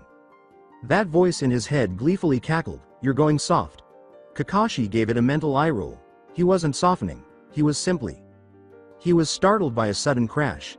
After turning around, Kakashi noticed that one of the puppies had just toppled a stack of scrolls he had been using to instruct Naruto. As he picked it up, the puppy yipped and looked up at him before giving his face a hard lick. Instead, it got a mouthful of his mask. Kakashi observed with amusement as the puppy sneezed and wrinkled its nose. Arriving on its heels, Karain snarled at the juvenile nin.dog. It wriggled into Kakashi's arms and whined. Avoiding the death glares Karain gave him for spoiling her puppy, he scratched behind its ears. 2 more rounds of energy balls bounded into the room a few seconds later, with Jirachi trailing closely behind. In its eager attempts to give him a tongue bath, one of them knocked over his inkpot, and Naruto yelled. The other sped around the house, causing a lot of damage as it went. Fortunately, after generations of ninkin. A-N. I believe ninkin means nin. Dogs in Japanese, but I'm not sure, so someone please tell me if I'm wrong. His apartment was puppy proof. Under his mask, Kakashi couldn't help but smile broadly at the chaos they caused. Indeed, he was definitely becoming softer. It's an indication that you're getting older. Are we losing our touch? I'm stuck here, watching kids. Well, since you're also performing bodyguard duties, that's a D rank mission at best, and a C rank at worst. How could Kakashi would not hear the voice again. He said to Karain, I thought you brought them out to train? She gave him a toothy smile. He gave her a mocking shake of his head. She pushed against his leg and held out a whistle. He blew it twice after removing it from her mouth.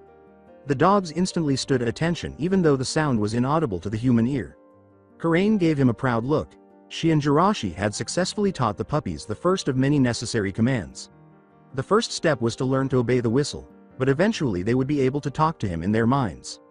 Even Karain and Jirachi, who were aware of what was about to happen, were staring at him with anticipation, as were Naruto and the dogs. Kakashi beckoned the child over with an inward smile. He gave the whistle to him. He whispered in the boy's ears, blow once and point in one direction, and they will move. Blow twice and they will stop. Naruto's hands were shaking as he took it. The boy blew the whistle once, and Kakashi watched carefully. To the left, the dogs moved together. Naruto looked up at Kakashi, who gave him a supportive eye. Smile.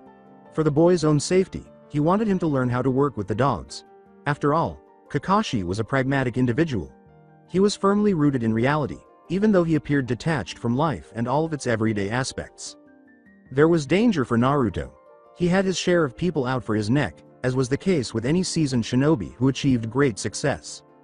He had witnessed assassins, vengeful avengers, glory seekers, and more. Naturally, he sympathized with the grieving friends and family members who sought retribution. But to roll over and die just because they wanted him to was not in his nature. However, if he had killed them, it could only indicate that they were either shinobi or a civilian who had become involved in the shinobi industry. The bereaved family members had no right to pursue him if the victim he killed was a ninja. A ninja's best friend was death. He still wanted to kill the bastard who had killed Rin, of course, but that was a different matter. Thus, Naruto would be targeted by such individuals based solely on association. Not only that, but the child also had his own dangerous issues. Because he believed he was the Kyuubi no Kitsune, he only had a whole village out for his blood. It so happened that Naruto also resided in that village. It was Kakashi's responsibility to protect him until he could defend himself and to teach him how to do so. With a mental sigh of relief, he watched the child perform the actions a few more times. Nin dogs were typically finicky. Unless someone called them, they wouldn't comply. Despite being one of the most devoted summonses, it was also very difficult to obtain. Kakashi's plans would have been seriously hampered because he was unsure if the dogs would react to Naruto. However, it had worked out because he had followed his instincts and spotted subtle clues from the dogs. Placing his hand on the blonde's shoulder, he pointed to Jirachi and Karain. Together with the pups, they vanished right away. For them all, the day had been exhausting. Tired, he inquired of Naruto. The child gave a vigorous shake of his head. Kakashi, pleased to see Naruto finally waking up, gave the boy another eye. Smile. After last week's session, he recalled what the psychiatrist had told him. Naruto-kun, he said, forcing a smile into his voice, I have some good news for you. Naruto raised his head. He said with hope, I can go outside on my own? Well, not on your own yet. But it's something close to that. Arain.san has agreed to let you return to school finally. Oh, was the sudden expression on the boy's face. Kakashi lowered himself to eye level and scowled. He did that out of habit when Naruto was reticent because it helped him read the boy more easily. Normally, as a Junin, he read people easily and with great skill. He could do it, that was all. However, Naruto was unique. Despite his outgoing appearance, he was anything but. Actually, his evasion techniques were on par with those of any Anbu. You don't like school very much? Kakashi's scowl deepened as he said, Hokage. Sama told me you liked school. Hi, I do. It's just that I like it here better than at home, and I'll miss the dogs. It was implied in silence that Kakashi would also be missed. Below the underneath. This time he smiled softly. He said softly, Nay, Naruto. This is your home now. And while the puppies will miss you at your afternoon training sessions, you do need to get an education. Besides, I presume you still want to be a shinobi? Of course, old man, I thought you said I was too young? Yeah, Naruto remarked mischievously, but you're still a lot older than me. Kakashi gave him a perplexed look. He was no longer sensitive about his age. The afternoon sun was lowering when he peered out a window. Ah, it's dinner time. Get dressed, Naruto. Huh? We're going out for dinner, to celebrate your return to school. When Kakashi said, Yash, let's go eat ramen, he made a face. Nay, Naruto, don't you get sick of eating ramen all the time? Of course not, well, I do. And seeing as how I'm paying, Naruto put his tongue out at Kakashi, his shoulders slumping in defeat. Alright old man. So long as we aren't having disgusting eggplant soup again. At that, he arched an eyebrow. Perhaps he was more casual about his age than he believed.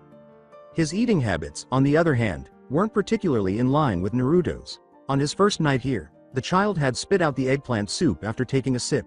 Strangely enough, when he was 3 years old, he recalled slurping up every last morsel his mother had prepared. He was brought back to the present by a hand pulling at his trousers. Naruto begged Kakashi with his large blue eyes, Can we go now? I'm hungry. After taking his hand, the Junin led him outside. As the strange couple strolled down the street, night had quickly fallen and the sky had already grown gloomy. Naruto, who had been missing the sights for a month, was strolling a little behind Kakashi. Kakashi pondered where to take the child. In the end, he made the decision to visit a nearby cafe for sushi and okonomiyaki. It was a small object hidden in a corner of the less visited area of Konoha by shinobi. He knew the owner well enough that it didn't matter that the majority of the customers were civilians. Before realizing that he could no longer hear Naruto's gentle shuffle, he proceeded toward a fork in the road. When he turned around, he saw Naruto motionless in the grasp of an old woman. What were you thinking about? Staring at my house like that? We don't want the likes of you here. Y'all hear me? Get away, monster. It's bad enough that they let you live here, she yelled. Anyo saw, Gomen. I was just. She wouldn't let him finish. After pushing him to the ground, the elderly woman lifted her cane and gave him a hard blow to the head. Expecting a blow that never materialized, Naruto flinched back. Kakashi was slouching languidly in front of Naruto, his arms folded. However, the ominous aura emanating from him was making the elderly woman shudder in her shoes. Is there a problem here? She bowed to him respectfully and said, Shinobi.san. I was just telling this trash to clear off. Bile rose in Kakashi's throat at her subservience to him. In an attempt to regain his renowned control, he inhaled deeply. Typically, Kakashi's anger was icy and cold. However, he felt blood throbbing in his ears this time, and he was suddenly overcome by a strong desire to simply shake the woman. If it would have made sense to her, he would have done it. Sadly, he was familiar with her type, and when confronted with them, he could not use reason. He then inhaled again. This child is under my protection. Hit him, and you give me reason to hurt you, Kakashi said, biting out each word. The woman stammered, Hi, and then ran back to the safety of her home. Run, run, run. However, you can't hide. The psychopathic urge to pursue her was repressed. The voice was speaking the truth, of course. It would be absurdly simple for him to kill her if he truly wanted to. A single, quick cut to her throat, beautiful, hot blood splattering out. Disgusted, he watched the woman leave. Did Obito, Rin, and his senseis sacrifice their lives for this? Was this the reason he had lost his whole family and countless comrades? He kept the village safe. In doing so, he put himself in danger for those like that elderly woman and those who had assaulted a defenseless child. It caused him to reflect on his life and himself. Behind him, he glanced down at the trembling, vacant-eyed child. He was aware that the boy was reliving the terrible event from a month ago. He let out a quiet sigh. It had also been going really well today. Before jumping off in the direction of the apartment, he lifted the boy and placed him on his shoulders. He could deal with his own crisis of faith later. He called Pakun when he arrived. Remain by his side, he said. Already, Pakun was reassuring the boy with licks. In an attempt to get Naruto to caress them, he yipped at his limp hand. Kakashi had a flashback to Naruto playing with the puppies earlier in the day. It was heartbreaking to see how things had changed since then. With just a few thoughtless words, that old hag ruined everything that he had been doing so well. He gave his forehead a weary rub. They were in need of food. He made the decision to get some meat for Karain and her puppies and ventured out into the cold night. Then, uncertain of what to do next, he stood for a while with the bag of meat in his hand. He raised his eyes to the night sky. Similar to when his sensei had passed away, the moon was full. Fire. Fire is incredibly bright. The snarling demon's dreadful demonic aura was about to overwhelm him. How could any being be so malevolent? The idea that any creature could be so nefarious and irrational as to wish to demolish an entire village for amusement rocked him to his very core. The kitsune, however, had met its match in Yondaime, and the young wolf found solace in the idea. When his fellow Anbu stood there, stunned into despair, he flew to their aid and resumed forming seals. While Yondaime prepared the jutsu, they had to divert the fox's attention. It roared and, like a tiger snatching at small mice, knocked a few Anbu away. He shouted, Suiren. Suiryuden no jutsu. This was a risk for him. Water was worth a chance compared to fire. With a loud hiss, the liquid column struck the Kyuubi after hurtling toward it. The firefox was the Kyuubi. More than anything else, water was a nuisance. It roared once more loudly, it's shit, all right, think. Fire and water are incompatible. How about grass? No, it burns too easily. Air? It wouldn't work, sorry. Stone. He would make use of stone. He knew a lot of kinjutsus from Stone Village. Stone couldn't be penetrated. Everything was crisped by fire. However, he had previously witnessed numerous stone nins defend against fire jutsus. He took a chance and glanced back at the others. Out of the 3 squads tasked with guarding the Hokage, only 2 remained. He had to give it a shot. As the monster moved forward, he silently and swiftly formed the seals. The Kyuubi was bounded by enormous balls of stone. It let out an angry scream and used its flaming tails to smash them. Its hideous face suddenly loomed close. His heart pounded and the heat was terrifying. He saw the special signs being made by the Anbu. It was his first day of work, so he hadn't had much time to study them. However, he was aware of this. Back off. Pointing to his sensei, he shook his head. Glancing back, the owl saw the child. Furiously, the wolfie used standard sign language to sign. Jutsu. We have to stall. Hokage's orders. The owl gave him a quick glance before nodding. They had a task to complete. It returned the sign in standard sign language. Coordinate jutsus. Stone and water. You do stone. The rest of us will focus on water. Alternate them. Kakashi gave a nod of agreement. With another scream, the Kyuubi advanced. The young Anbu inhaled deeply. There is no better moment to begin than now. He began a new jutsu. Massive stone golems materialized and moved in the direction of the Kyuubi. It knocked one of them over with a tail slash. The others used this chance to shower it with all kinds of water jutsus. But without a lake in sight, they could only do so much. Disregarding small humans, the Kyuubi bounded forward. It drew its claws and swung out once more. As it swept all the other Anbu into the air, the wolf looked on in despair. However, the owl remained on the ground.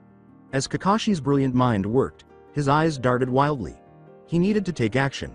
He had pledged to Rin and Obito. His hand formed a big ball of white chakra as he bounded forward on impulse. The Kyuubi's focus was diverted by the strange chakra, and it veered, changing course so quickly that the wolf was unprepared. Before his training took over and he threw himself out of the way, he froze for a moment at the frightening sight. A clawed hand reached out to swipe at him, and it screamed once more. The wolf leapt once more, narrowly escaping the strike. The wolf shuddered when he saw that the Kyuubi was playing with him, and the monster charged once more, stretching its hideous face in a gory mimicry of a smile.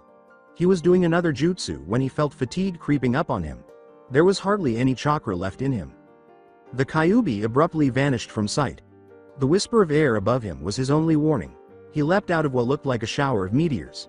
He flew to the ground at a remarkable speed after his foot caught on a tree root, and as flaming rocks fell, they pinned him to the ground, scorching his pale flesh. Little human. So tiny. So young. So pesky. Wonder how you taste, the demon laughed. With unnatural speed, one of its tails shot through the air. Kakashi waited with his eyes closed. It was over. Well, whatever. He didn't wish to pass away. He also had no desire to live. Nevertheless, he was unable to feel that he had let Obito down. The strike didn't happen. Gamabunta, a big toad, leapt out, spouting a stream of flaming oil into the air. With a shriek, the Kyuubi wheeled off. Gamabunta trailed behind, its powerful legs effortlessly pacing the larger beast. Just as the toad boss was out of sight, Kakashi noticed a tall, yellow-haired figure wearing a white coat with flames on the bottom. Sensei. Knowing full well that Kazuma Arashi would require a distraction while he sealed the creature, he thrashed under the weight of the rocks, desperate to get up. He had little chakra left and the rocks were too heavy, so his efforts were in vain. But he needed to leave. Wincing as it tore a long, deep line across his arm, he heaved his arm out from a jagged rock. He focused on developing his chakra. Chidori. The rocks were instantly destroyed by the jutsu. As his back struck the hard, scorched floor, he stumbled to his feet and instantly regretted it. He looked up at the heavens. The moon was full. People were said to go crazy during full moons. Maybe the Kyuubi had attacked for that reason. Had its brain become unbalanced by the moon? The young wolf let out a wild laugh. Once, the ground beneath him had been green and smooth. When he was younger, he and his brother would train here. All he could see now was red, stained and brown. The shattered bodies of Leaf Shinobi were scattered all around him. For what? All dead. The irrational behavior of an animal? Were shinobi's lives really so pointless that they were determined by the whims of others? With a desperate sway, he scrambled back up on his feet. Overuse of chakra. Out of habit, he diagnosed himself without thinking. He pursued the trail.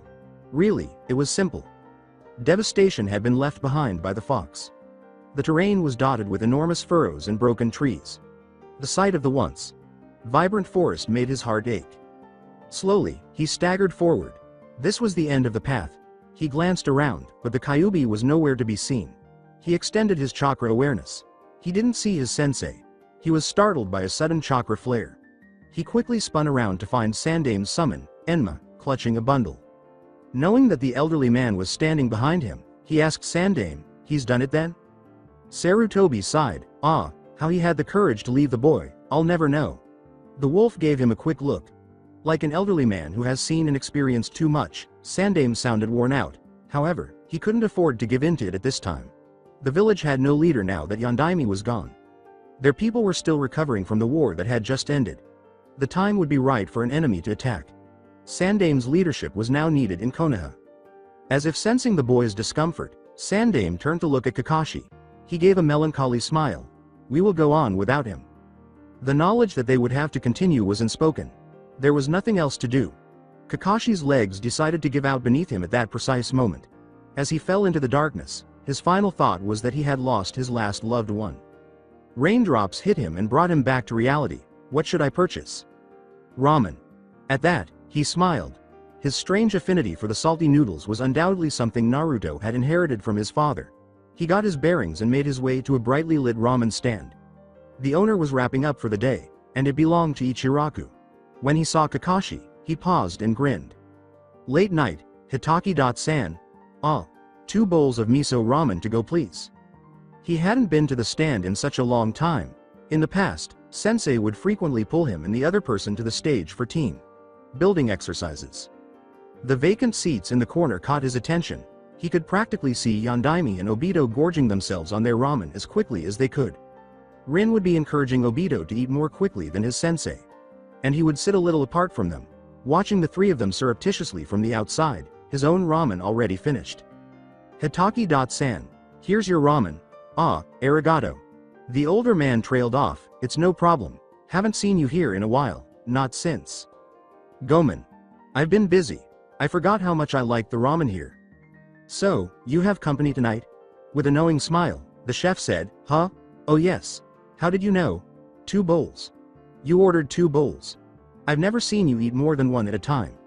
You've always only eaten 1. The stand owner knew Kakashi quite well, which surprised him. You would have made a good shinobi. Your observation skills are good. He paused, thinking he had said too much, and said, Aya. It's just that you've been coming here for so long. And Ayane used to. Under the mask, Kakashi flushed while maintaining an expressionless exterior. The shop owner had a very attractive daughter named Ayane. She used to have a serious crush on him and was a year older than him. She's not here today? Yes. She's tending to her aunt. Tomoyo's pregnant with a 4th and she has 2 younglings. Kakashi gave the other man a nod. Well, I'll be seeing you around then, Yane. On the way home, Kakashi thought about his unexpectedly outgoing demeanor. Even when on mission, he rarely spoke more than a few words. However, Naruto talked about everything and anything all the time. A quiet Naruto was a troubled one, and Kakashi had recognized that his chattiness was typically a good indicator of his mood. He had thus started talking to the boy and fostering his curiosity, and in some ways, the habit had spread to other areas of his life. It was unsettling.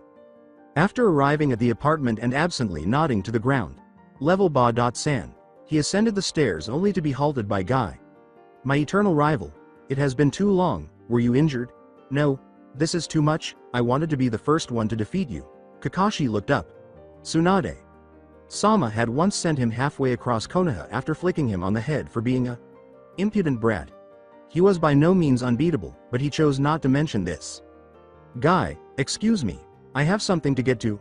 Guy noticed that Kakashi was holding an Ichiraku bag. Ramen for dinner. We have similar tastes, my rival. Kakashi moaned and shifted around. He wanted to see how Naruto was doing. With a smile on his face, Guy held up his own bag and said, let's have dinner together. I bought ramen as well. After giving the possibility some thought, Kakashi dismissed it right away. Disregarding his guilty conscience, he said dismissively, no, this is not a good time. He and the other had eaten together before. Unfortunately, he owed Guy a lot of favors as well as his life. He had stumbled home from an Anbu mission many times before, emotionally spent and injured, and the green spandex clad Junin had come to his aid. He had considered sitting on his bed, bleeding to death, or even drowning in the bathtub, but the mere presence of another human had saved him. Guy's expression dimmed before a terrifyingly toothy smile appeared. You finally have a girlfriend. As he responded, Kakashi managed to keep his eyes from popping out. No. Guy grinned once more. Then what is the problem? Kakashi began, but paused. It's true that Naruto was currently weak. However, the whole point of purchasing ramen for supper was to distract him with food in order to make him feel better. Guy was also an excellent diversion. The other Junin caught his attention. With seriousness, he said, Guy, I need a favor. The other man nodded after his eyes widened. While Guy went around saying that Kakashi was his eternal rival, the reality was very different from that. Kakashi also rarely asked for favors. If men like Kakashi and Guy had friends, they could be referred to as friends. What is it? He asked gravely. Every time the other man changed from a crazy fool to a village Junin, Kakashi was taken aback. Given that Leaf was home to the Hyuga clan and their notorious Juken style, he was aware that the other man was the best taijutsu practitioner in Konoha and a skilled shinobi. Most of the time, Guy was the idiot. Most believed that to be the real Guy. Kakashi was wiser. It was a disguise. A front against the outside world. As anyone familiar with shinobi would tell you, all Junin were crazy, eccentric, and jerks. Simply put, Guy was more different than most. Thus, you had characters like Jiraiya, Sama and his perverted nature, Yondaime and his strange cheerfulness and ramen addiction, Genma and Asuma and their respective oral fixations, Guy and his strange declarations and spandex, Kakashi and his physical mask and chronic tardiness, and of course Yondaime. It was said that the rank of Junin was cursed. Or perhaps the agonizing Junin exam was what drove everyone to the verge of madness. There's a kid staying with me. Hokage. Sama assigned me to him for protection. Those two sentences made perfect sense to Guy. Something happened on our way to dinner, he's not well. Kakashi paused once more before asking, what's his name? Even though he was aware of the man's good intentions, he had witnessed numerous people transform into unidentifiable monsters when the Kyuubi Gaki was brought up. Guy accepted and even revered silver wolves, so why not fire foxes? He didn't need to worry. Uzumaki Naruto. Guy's eyes squinted, then loosened. By now, the majority of Konoha was aware of the Kyuubi Cantainer's fate. Kakashi turned to his apartment door and released a breath he had not realized he had been holding. Let me go first. I don't want to startle him. Naruto and Pakun were playing fetch when he walked into the hall. When he saw the imposing, dignified dog engaging in a kid's game, he suppressed a laugh. It appeared that Naruto had an impact on more than just him. I'm home. Made him feel better. It had been a while since Kakashi had someone to tell them to. He also had no idea why he had said it, but it had felt natural. In an attempt to get Naruto to respond, Kakashi rambled, I bought food for you, from Ichiraku's. It's a nice restaurant, my own sensei used to drag me there all the time. I'll bring you there another day, okay? When in doubt, go with the obvious, he sighed. It's miso ramen. At that, the boy's eyes brightened. Ramen, he exclaimed.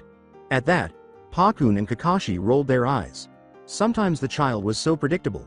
He said softly, I brought a friend for dinner. When Guy entered the room, Naruto halted his celebration and asked, a friend? With a serious expression on his face, the boy looked around at the stranger. The boy exclaimed, he looks even weirder than you. Naruto, Kakashi uttered soberly. How rude of you, never mind, it is foreseeable that one who burns so brightly with the flame of youth should make some mistakes. Naruto appeared astounded by the strange claims. Then he saw Guy holding the bag of Ichiraku ramen. Ramen, he exclaimed, carrying on with his earlier revelry and heading straight for the bag. Guy was left stunned and, for the first time, unable to speak. Naruto fell to the ground in shame after Kakashi pulled the back of his shirt a little harder than he meant to. The boy gave him a frown. Kakashi paid him no attention. Your ramen is here, he said abruptly, his temper ebbing at their antics. The boy gave him a big smile as he looked up. He chirped, arigato, Kakashi.ni. Guy gave Kakashi a sidelong glance. He turned his head away. To be honest, Kakashi wasn't sure what to think of Naruto's habit of referring to him as Oni-san.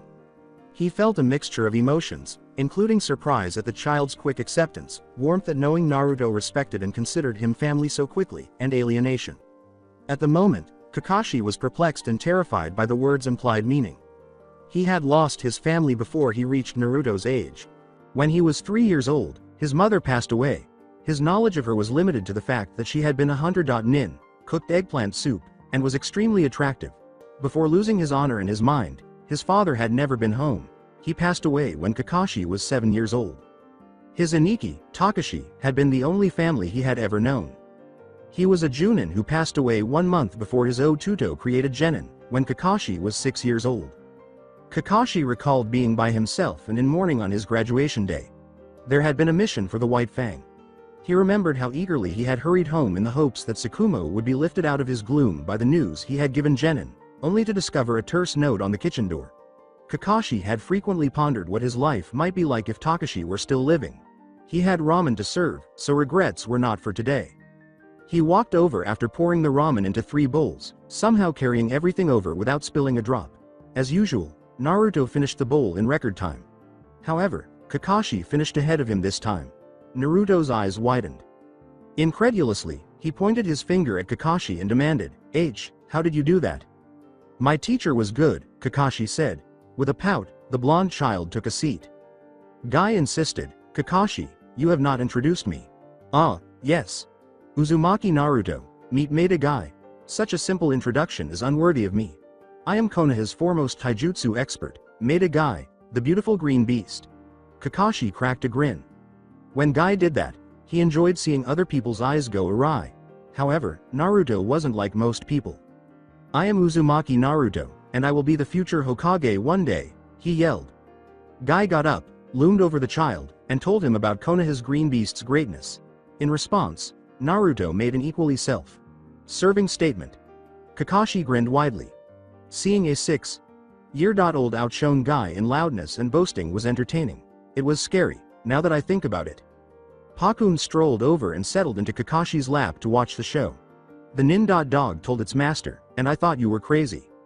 The question alarmed Kakashi, so he evaded it by using a strategy he had employed since he was a young boy. So the kid has some talent at getting nin. Dogs to obey, a potential successor, perhaps? Don't speak when you're confused. Ah, he said. Pakun gave him a scowl, annoyed by the reserved response. The dog mumbled angrily, why'd I even bother? Pakun complained before he calmed down, and Kakashi gave it an smile. He was aware of Kakashi's instability. Simply put, he had become even more strange since leaving the Anbu and taking in that blonde child. Their master smiled more, Karain had remarked. Pakun concurred. Indeed, it was the strange smiles of the Junin that he found most disturbing.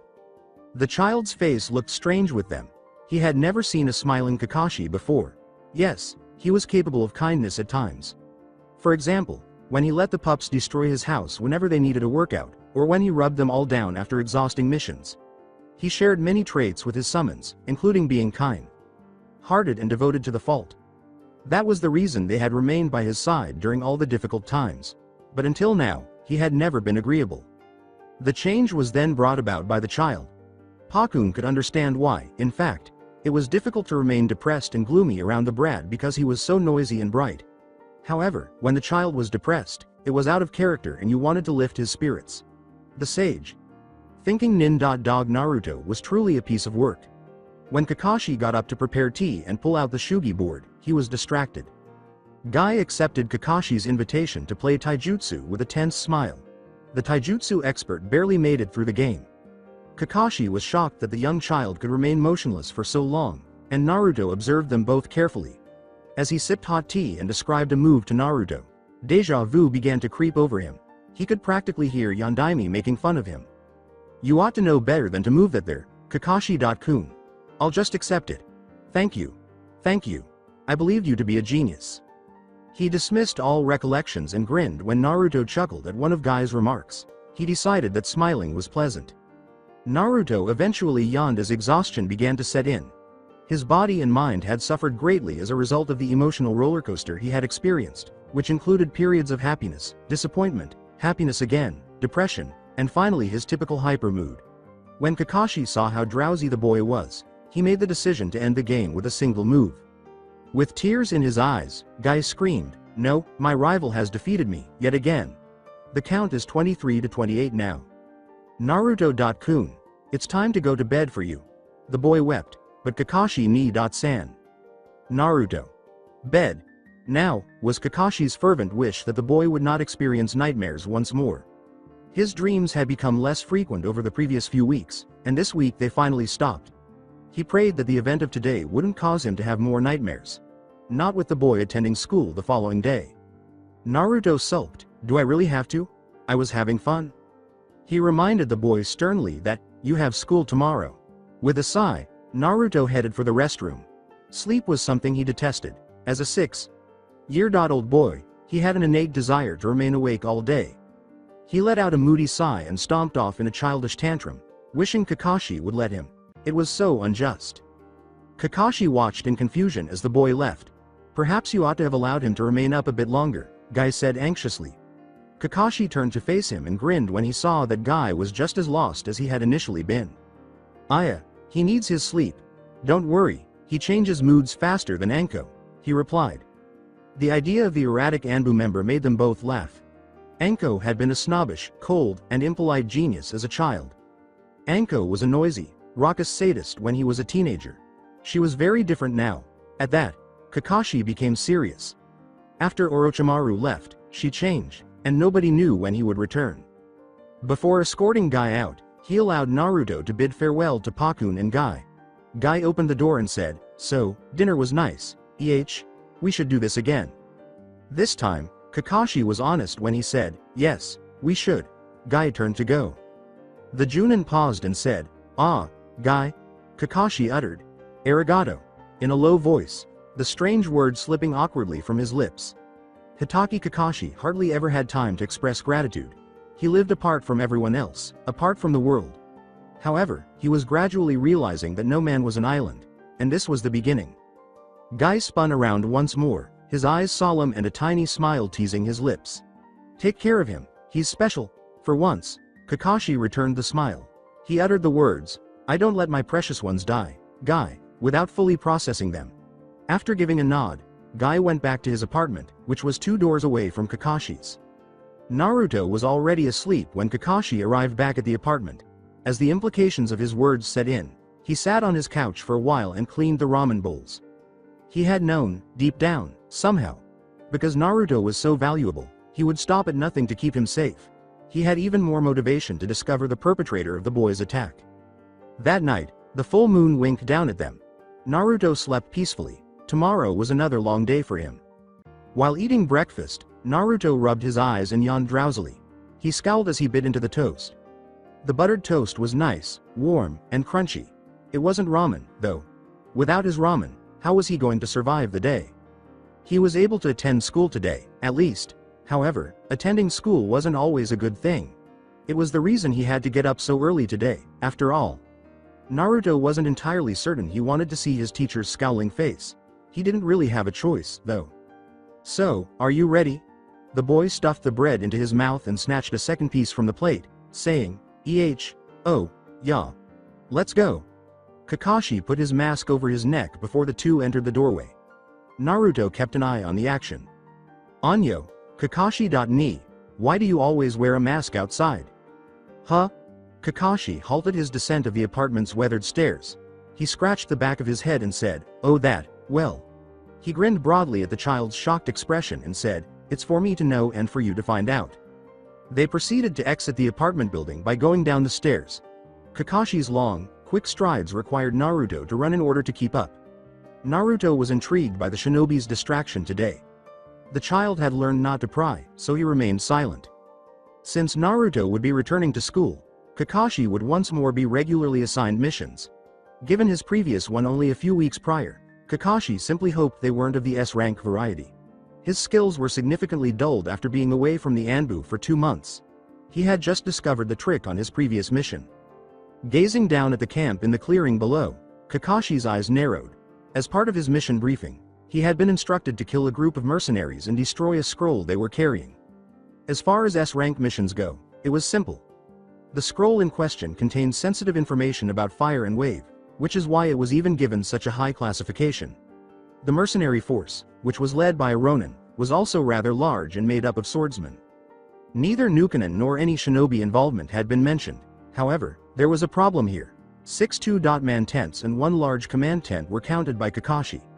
However, he had detected 17 distinct chakra signatures during the day. He figured it was possible that some men were keeping guard. But he would have undoubtedly noticed them if that were the case. They weren't your typical swordsmen, though. Due to their intense training, Kenjutsu practitioners frequently possessed powerful chakras. Their chakra was easy to sense because of the way they trained, which made it frequently clumsy and difficult to control. However, some swordsmen learned to control their chakra, or ki, as they called spirit energy. They could therefore conceal their chakra signatures with ease. However, he wasn't a novice to be duped so readily. Kakashi became more perceptive, conscious that this would make him more vulnerable to detection. First he focused on the tents. 11 signatures of energy flared. However, there was a problem.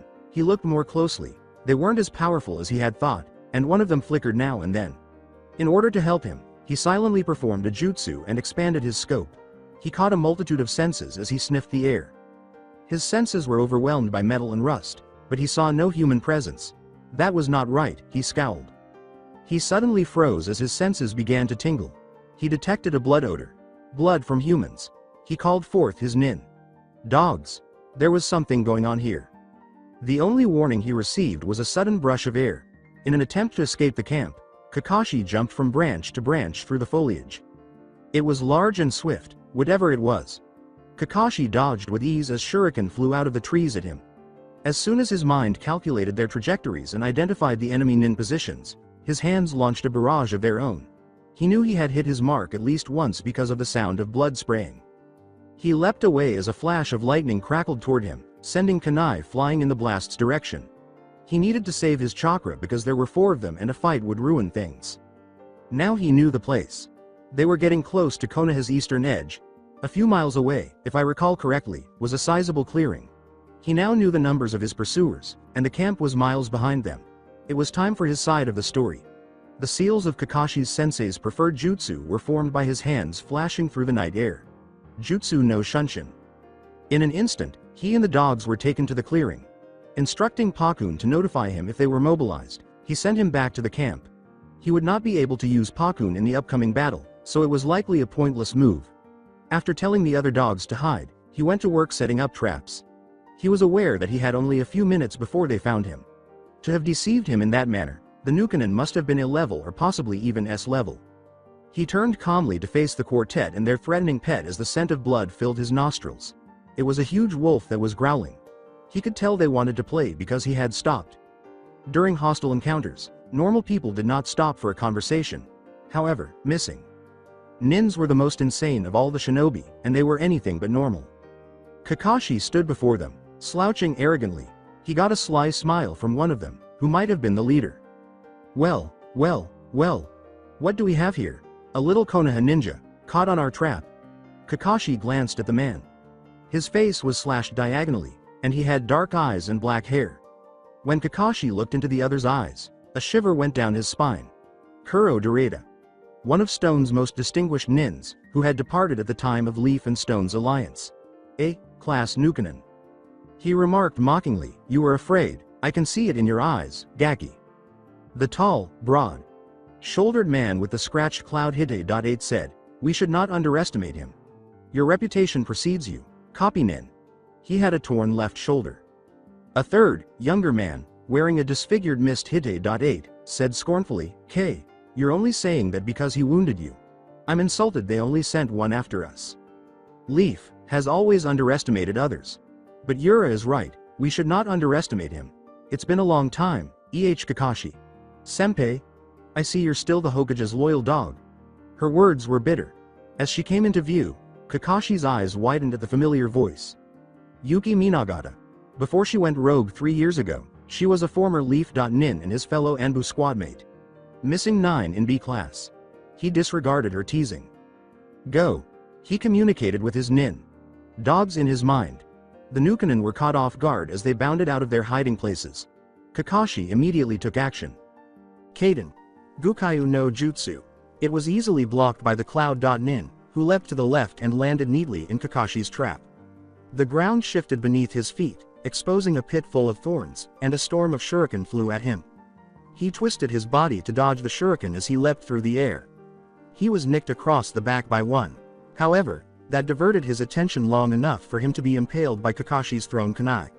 3 to go, 1 down. When he saw that Karain and Jirashi were struggling to lead Yuki into traps, he pursued her next. Because she was aware of his methods, Yuki posed a greater threat than the others. The wolf jumped toward her and he told the Jirashi to go help contain him. He barely avoided each of her twin Kodachi's frighteningly fast flashes, ruining the day he had left his own Tonto. She became defensive as he pulled out a pair of kunai and lunged at her, guiding her in Karain's direction. She pushed him back, exposing her teeth, and slammed him into something furry. The wolf. Karain was occupied with helping the downed Yuki by tearing pieces from him. Kakashi was thrown through the air by the wolf's enormous paws. After landing on his feet, a rather battered Dorada who had been battling Fiani, his enormous nin.dog, almost decapitated him. The wolf lunged from behind, and the Nukanen smiled malevolently as Kakashi stumbled and twisted his body before lunging for the silver-haired Junin's bare neck. Kakashi was in a tight spot. The other two were kept occupied by his nin. Dogs. The mist.nin suddenly materialized, his katana sweeping down Kakashi's arm, leaving a line of bubbling, burning blood in its wake. They outnumbered Kakashi. He needed to balance the odds. His face slackened as he lifted his Hite.8, revealing his Sharingan. This had to be over. The battle was over after a barrage of blows and 100 chirping birds.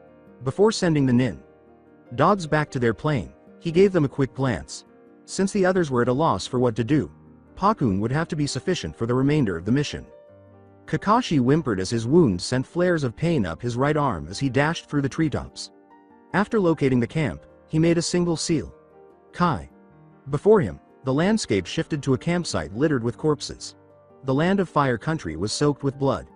His intuition had been correct. The Nukanen had killed the mercenary group. Kakashi reached into his pocket and pulled out the scroll. For a piece of rice paper, all this carnage. For rules men made over lines men drew over the land, men are killing other men. The world operated that way. His conscience was now burdened with the blood of 4 other people. Previously, one of them had been a comrade. The thought made him feel pain for a moment. When he was 16, he had admired Yuki. If he had been able to have a crush at the time, she would have been his first crush. Yuki, who had silky brown hair and blue eyes that laughed, was no longer there. He was killed by himself. The same as everyone else. Goddammit, it hurt. It was painful.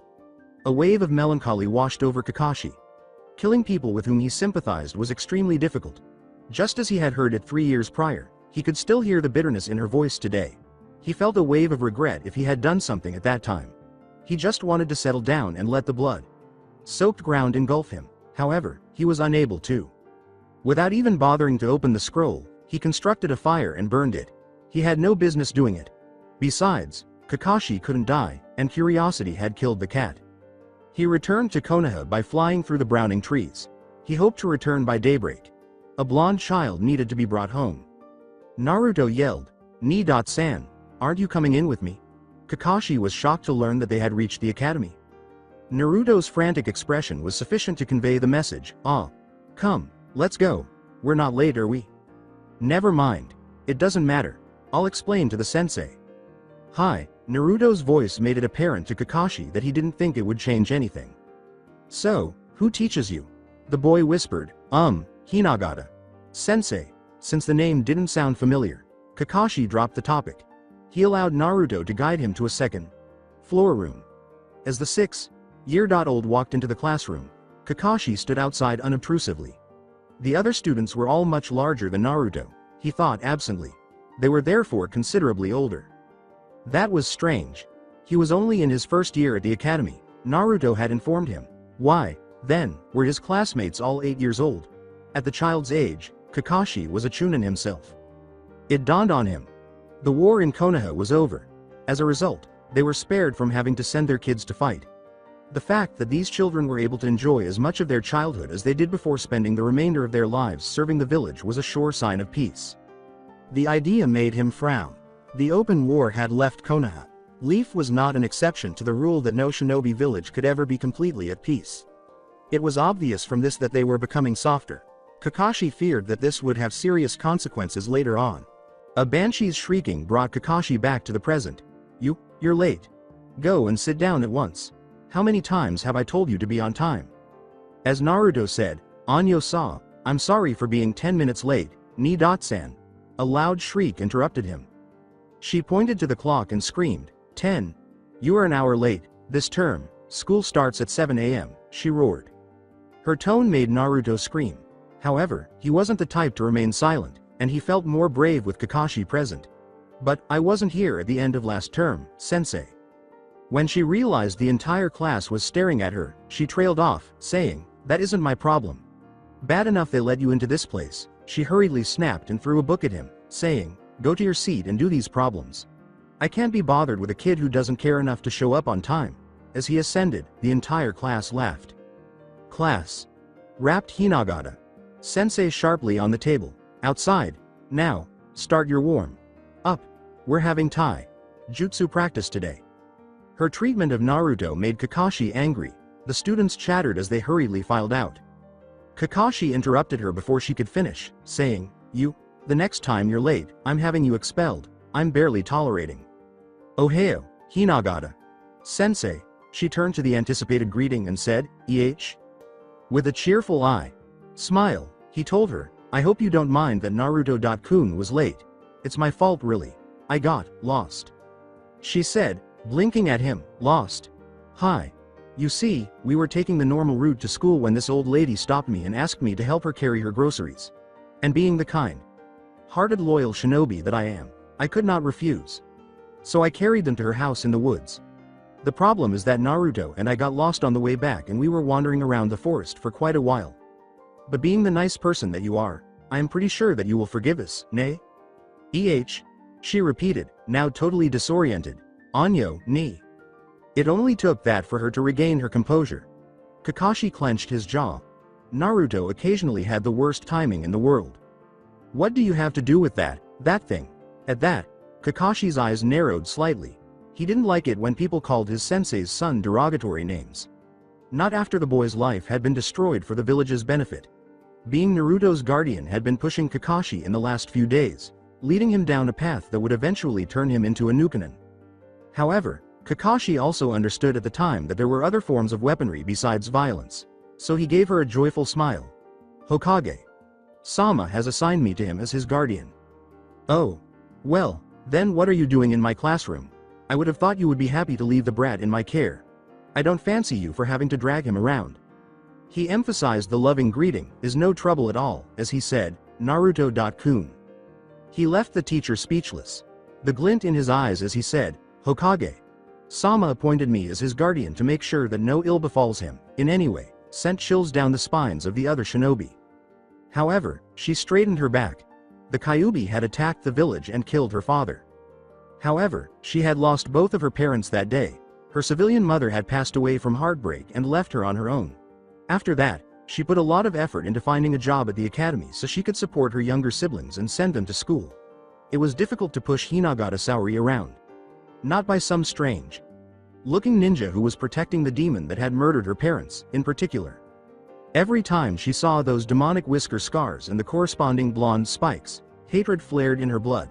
The principal had persuaded her to accept the boy even though no other first-year teacher had been open to doing so. Hinagata was incredibly pragmatic. Losing her job was not something she could afford. Not when she has two mouths that rely on her income. She pleaded with her Odo-san's spirit every day to forgive her for not exacting revenge on him. She didn't care that he was a Junin and she was a Chunin, so she got up and faced him. Kakashi almost recoiled at the hate in her voice as she said, you know what he is. He had learned that hatred was blind, and even the most moral people frequently committed the sin of willful blindness. The entire village treated the child in that manner, so it wasn't really the teacher's fault, according to some parts of Kakashi. A different part of him roared that hurting someone else was never justified by conformity. Damn it, she was Naruto's sensei. Additionally, senseis were the people you looked up to as a child and taught you more than just academic subjects or the fundamentals of shinobi. They served as your mentors, your role models, your first crushes, and a listening ear when no one else was around at home. And it infuriated him that she had ignored such a relationship. He whispered, I know what he is, Hinagata-san, but I wonder if you do. However, his words were contradicted by the cold, unbridled rage that burned in his eyes. Hinagata Saori felt cold to the core, even though his voice was emotionless and unaffected by his anger. Saori, there are shinobi who can kill without even thinking. Make me a promise that you won't ever become one. She kept hearing her father's words. She was certain at that moment that the strange man before her was a member of that group. Her heart pounded a million miles per hour as she glared at him and pretended not to be scared. Before she finally dropped it, he gave her a cool, hard look in return. Kakashi motioned for Naruto to follow him as he turned to go. The boy looked nervously from adult to adult before leaping from his spot and standing next to Kakashi. Kakashi let out an inward sigh. The boy would receive tutoring from him, or he would be assigned to a different class. The child was obviously not going to learn much, if anything, from this. Of course, it depended on Sandaime. The Hokage had appointed him as the boy's guardian, so it was up to him to decide Naruto's future even if Sandaime disagreed with his choice. The idea that he would finally be able to outmaneuver the cage made him smile. Taking Naruto's hand, Kakashi made his way to the doorway. Wait, he heard a gentle voice say. Hinagata muttered, he can stay. Kakashi spun around, startled. His mouth opened to say something, anything, but then he shut it again. He had learned not to be too optimistic. Her words surprised Hinagata herself. Why had she done that? It was a monster that had ruined her parents' lives. She hated him, and that was only right. She noticed him when she glanced at the little blonde boy. It was the first time she really saw him. For his age of 6, he was short and small. However, the sad blue color of his eyes threatened to engulf her in their grief. "Do you, I wonder?" She had to reconsider her perceptions after hearing those words. Was he someone she actually knew? Kakashi shoved Naruto in Hinagata's direction while grinning at her. The child gave him a perplexed look. "Bye, Naruto-kun. I'll pick you up after school, okay?" "But, Aniki," the Junin with the silver hair remarked, "I can't spend the entire day following you, Yane." Chato. What's your name?" Kakashi stared at her, perplexed by her request. Yes, that's his name." He looked at her intently for a moment. He bowed formally and said, "Watashi wa Hitaki Kakashi de." He was not a naturally courteous person. However, she was a woman, and he desired for her to be friendly with Naruto. "Oh," she said, bowing in turn, "I'm Hinagata Saori Yoroshikyu." Kakashi waved, grinned, and laughed uncontrollably. Hinagata looked at Naruto, who was observing her warily. "Come, let's go join the class." At that, Naruto's eyes grew wide, and then his face broke into a broad smile.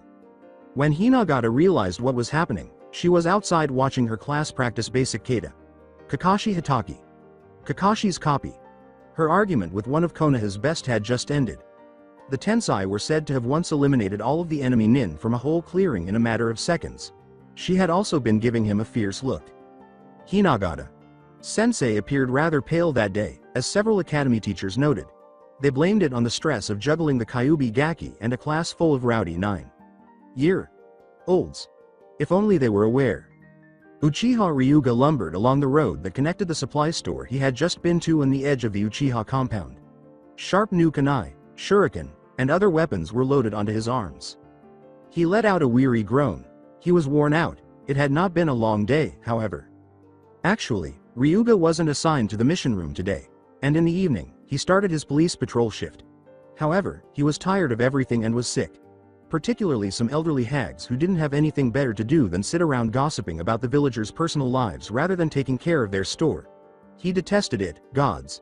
And when they raised the contentious question of his parentage, he detested it even more. That was ancient history, goddammit. How could they possibly have brought that up again? Why were they drawing comparisons between him and Uchiha Itachi? His cousin Itachi was 13 years old. The child was cool, quiet, and collected. To put it briefly, he was among Ryuga's many young cousins, albeit the most inhospitable. In actuality, he harbored no personal animosity toward the boy. However, he did object to the fact that he, a 22-year-old Chunin, was being compared to the recently appointed 13-year-old Anbu captain. For once, could they please leave him alone? The final insult that Aunt Shizu had uttered had almost been the last straw. "Aya, Ryuga-kun. Have you heard? They just made Itachi-kun captain because his superior retired. And he's 13. Think about it, dear nephew. A young boy like that has brought so much to our clan. Not at all like some others," she continued, subtly belittling him. Ryuga slammed it down after counting out the yen he owed the store.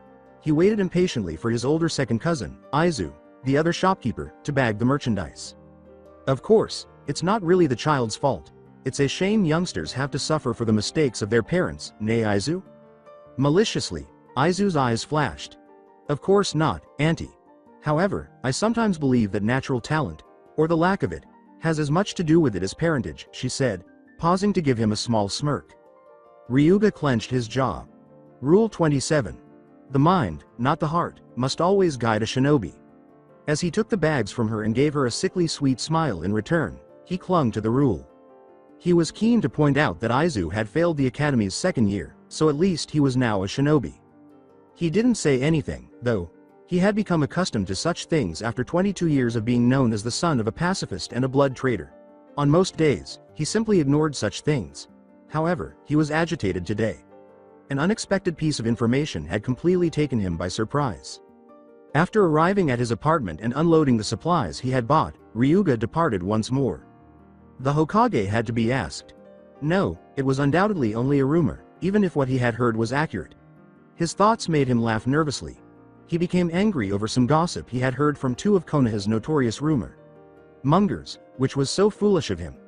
If he were to storm in over something as ridiculous as this, the Hokage would not be happy. Nevertheless, he needed to appease his conscience. Yes, the village did not welcome the child. However, whether Kyuubi Gaki or not, Sandaime would never hand the child over to an assassin. The thought made him feel nauseous. Kakashi Hitaki. Uchiha Itachi currently serves as Squad 15's captain, replacing the former Anbu captain. That such a man should be granted custody of a small child was unthinkable. The man was someone Ryuga had only run into a few times previously, and over the years, they might have had one or two conversations. The academy had hosted the first. Ryuga was in his second year and only 8 years old at the time. The admission age for children was lowered to 7 during the war. The sight of the small, short child carrying a fourth-year student's texts had been unforgettable even back then. They had reconnected 3 times. 3 times at the home of Uchiha. The initial visit had been informal. He had been summoned to spar by his slightly older cousin Obito. Since the Yellow Flash had been his sensei, Obito was rarely present and was always on the front lines. He had left. After the practice, they had encountered the Hitaki at a ramen shop. Obito had declared his victory with a smile and dragged the gray-haired child for a spar. Obito's victory had been certain to Ryuga. Obito-kun had been a quick, fierce fighter with a chakra amount much greater than most kids his age, even though he didn't yet have the Sharingan. It had only taken Kakashi 5 minutes to defeat his cousin, and without a single word, he had gone. Ryuga was rendered speechless and chilled to the bone by the robotic skill on display. It had come as a complete shock that there were such ninja, younger than himself. The second had occurred on the day of the death of Uchiha Irumai, the eldest daughter of a clan elder and Obito's mother and only surviving parent. That day, Obito had been shaken. Furthermore, Ryuga had noticed a decline in his cousin's typically unwavering optimism. Obito hadn't shed a tear either. It had come as a surprise. Obito never stopped crying, but his smile returned every time. And he had been utterly depressed this time. Obito had remained motionless and unsmiling at his mother's bedside for days. And he hadn't cried when she was gone. Then his team arrived. Ryuga had vivid memories of them. Rin, the girl who never stops laughing and smiling.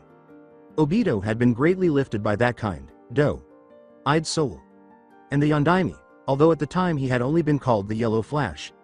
It never occurred to Ryuga that the notorious shinobi would be the one to gently pry Obito from the strange shell he had sunk into. Silently, Hitaki Kakashi had watched from the sidelines.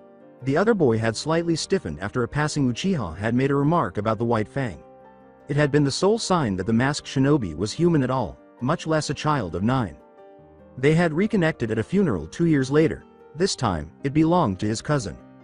The foolish smiles, oddball goggles, teary eyes, and idealistic strength that characterized Obito were gone forever. But shortly before his death, he had reawakened their bloodline. The proceedings had concluded when the Hitaki arrived. The other's disdain had infuriated Ryuga at the time. It was just reprehensible to arrive late for a teammate's funeral, especially if that teammate had saved your life and your eye. Furthermore, Ryuga was aware of how much his cousin admired the icy shinobi, even if Kakashi had never regarded Obito as a friend. He had come away from all 3 encounters with the sense of a heartless individual whose entire life was dedicated to being a shinobi. It wouldn't be so absurd to entrust a child to Hitaki Kakashi if he had stayed that way, at least. Rumor has it, however, that he has gotten considerably worse in recent years. They claimed that even seasoned enemy nins were frightened by the name Copy.Nin Kakashi. He had once been given a riddle by an ANBU in the bar. The man had been heavily intoxicated at the time and appeared to be under the influence of drugs. The Grey Wolf, he comes on the wings of lightning. Run, for he brings death. However, Ryuga repeated it to Itachi a year ago because of something in the way he said them. The other Uchiha had just given a tight smile. The words, Kakashi. Bucko will be pleased to hear that I think. He likes fear, startled Ryuga. Indeed, Sandaime. Sama would never have allowed such a man to be in charge of a child, absolutely not. One drop of rain trickled down his cheek. However, he remained motionless as the granite monument whose recognizable carvings his gaze repeatedly followed. He told you where their names were without even looking after all these years. By now, the water droplets had become a drizzle. Even so, the lone figure persisted. He wasn't really in the physical world at the time. Instead, it was in a mysterious part of the mind, where memories were stored and one was able to relive their life. For most, it was impossible to purposefully reach such a state. It is utterly false to say that our minds are like folders that keep memories in a structured way. Instead, memories are linked to bodily experiences. Some people's memories were triggered by the scent of a particular kind of soap. the off-key humming of a long, forgotten song, the colors all around us, or the sensation of a light breeze on our skin. As a result, many of us cannot always access a memory. Frequently, our memories get fuzzier the harder we try to recall them. Itachi Kakashi, however, was unique. He experienced the present with the same haziness as an adult recalling his childhood. He was only able to have clear, recognizable sensations in his head, only through his memories, and, of course, battle. Kakashi was a man who lived for and in the past, or he had, anyway. By this point, the rain had become a downpour. He looked up and blinked. Strangely enough, the sun was still out. For a moment, he saw bright spots dancing in the western sky as it shone brightly into his eyes. But he hadn't looked up for that reason. There was a persistent, uneasy feeling that something had slipped his mind. Hold on, did he leave the iron running at home? No, a stove. Verify. Report on the mission? Verify. Before he came to visit, he had turned that in. Sometimes it was important to be self-aware. Then what else? Windows. What a dumb question. Whether he was in or out of the apartment, the windows, there were only 2 in his entire house, were always locked. However, he received a lot of criticism for that from Naruto. Wait, Naruto. Kuso. The boy was to be picked up from school by him. The rain, the sun, and the memories were all forgotten by Kakashi. He was now grounded in the present. Hopefully, the aforementioned anchor was safe at the academy at the moment. The child would undoubtedly be furious, but Kakashi liked an irate Naruto better than one who was hurt. Furthermore, the promise of ramen could easily subdue Naruto. He apologized to Obito and Sensei in silence for his sudden departure as he hurried to the academy. It took 3 hours for Itachi Kakashi to arrive. Sitting on the table, Naruto stared at the page of problems while tinkering with his eraser. The instructor quickly marked a big stack of exercise books while seated in the front of the class. Every now and then, one of them would steal a glance at the other. However, they immediately resumed their work with ferocious vigor after being apprehended. 3 hours had passed since this began. Naruto wanted to bolt from the scene. However, Ni-san had instructed him to remain. Thus, he remained. Where was his Aniki, I wonder?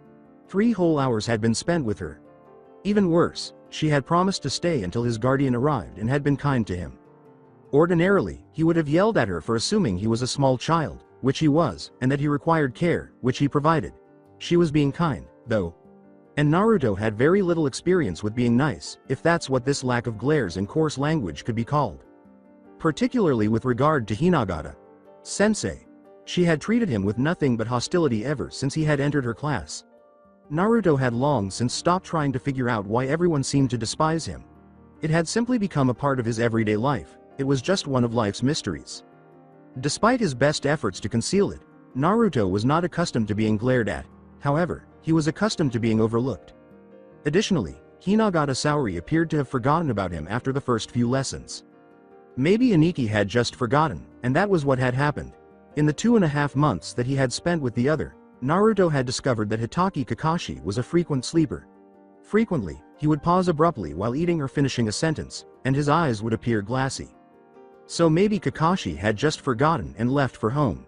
Or perhaps he was no longer coming. This would be not the first time that Naruto's guardian abandoned him. He searched his memory to see if he had done anything that would have caused the Junin to take offense. No, Kakashi had appeared more agitated than normal today, but that was just how he was. Furthermore, Ni-san was unique. He must be.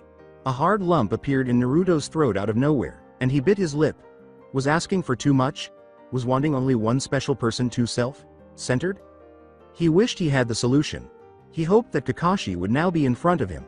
At that point, the clock struck, and Naruto looked at it. 4 o'clock. School had been out for 3 hours. The pit of his stomach grew dreadful. Kakashi would have arrived by now if he had been on his way. He would have informed him sooner if he had a mission. And Naruto would have kicked his ass if he had just forgotten. Whether Junin liked it or not, Itachi Kakashi had no right to make him wait 3 hours. 3, not 1 or 2. As he pictured kicking the Junin hard, Naruto clenched his teeth. He also considered changing his shampoo to green hair dye, since that was Guy's favorite color. He smiled, picturing the scene that would result. Itachi Kakashi left the house and entered the village's streets. He hadn't even looked at himself in the mirror. At that moment, Maida Guy emerged. Kakashi. My eternal rival. How hip, how cool. You irritate me. Why did you think of this idea before me? Oh well, but I am still elated. My rival has finally accepted the superiority of green. Finally we have something in common. Oh how beautiful that shade of green is. The icy statement, I hate green. I will never wear green, made Guy's eyes narrow before he smiled broadly once more. Guy lectured, delighted that his perfect rival had made a mistake. Ah, I see, you were trying to keep your liking hidden. But you forgot to cover your hair. A good shinobi must always keep such bright hair hidden, he said. Kakashi arched an eyebrow. He said ominously, I survived 8 years as an Anbu with this hair. You had green hair that time? Kakashi's lip was bitten. What the hell? Why are you talking about green hair? My hair is white. White, he snapped. But Kakashi, your hair is such a beautiful shade of green. Kakashi's face went blank when he saw his image in the mirror. His hair, he washed his gorgeous white hair every day. It was green.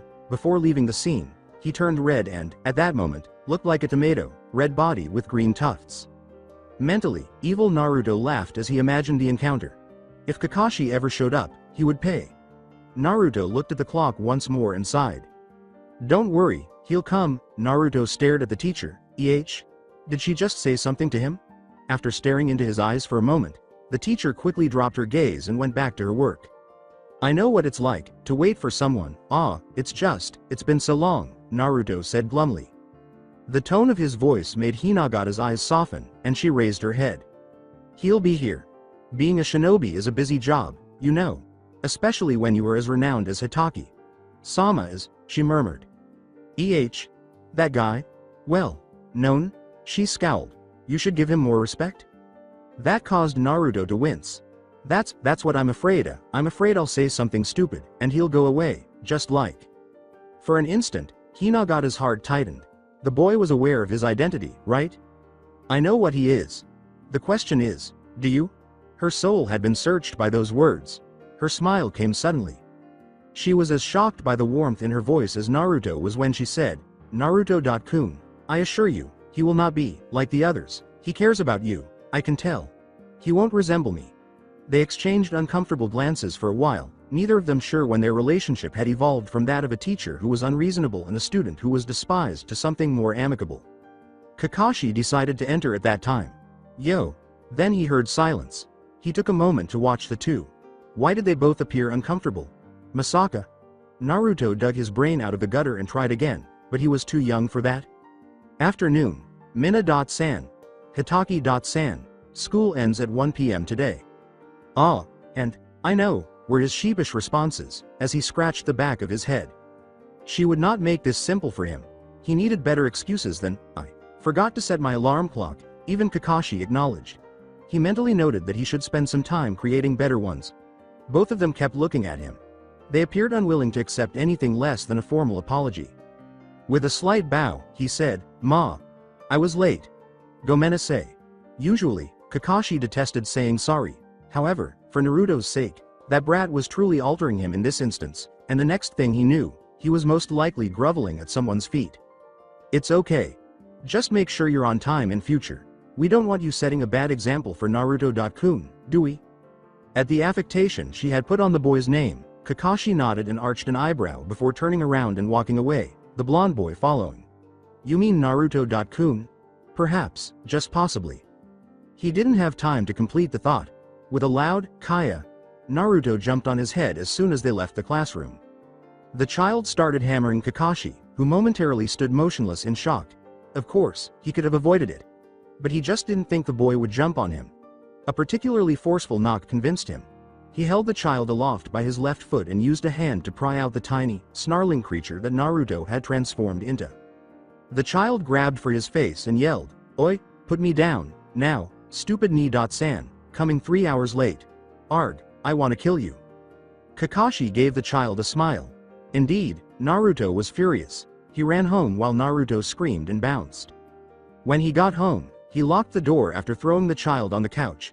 Naruto had a grin of evil on his face when he turned around. In the very near future, Kakashi would be getting green hair. Hair that is lime green.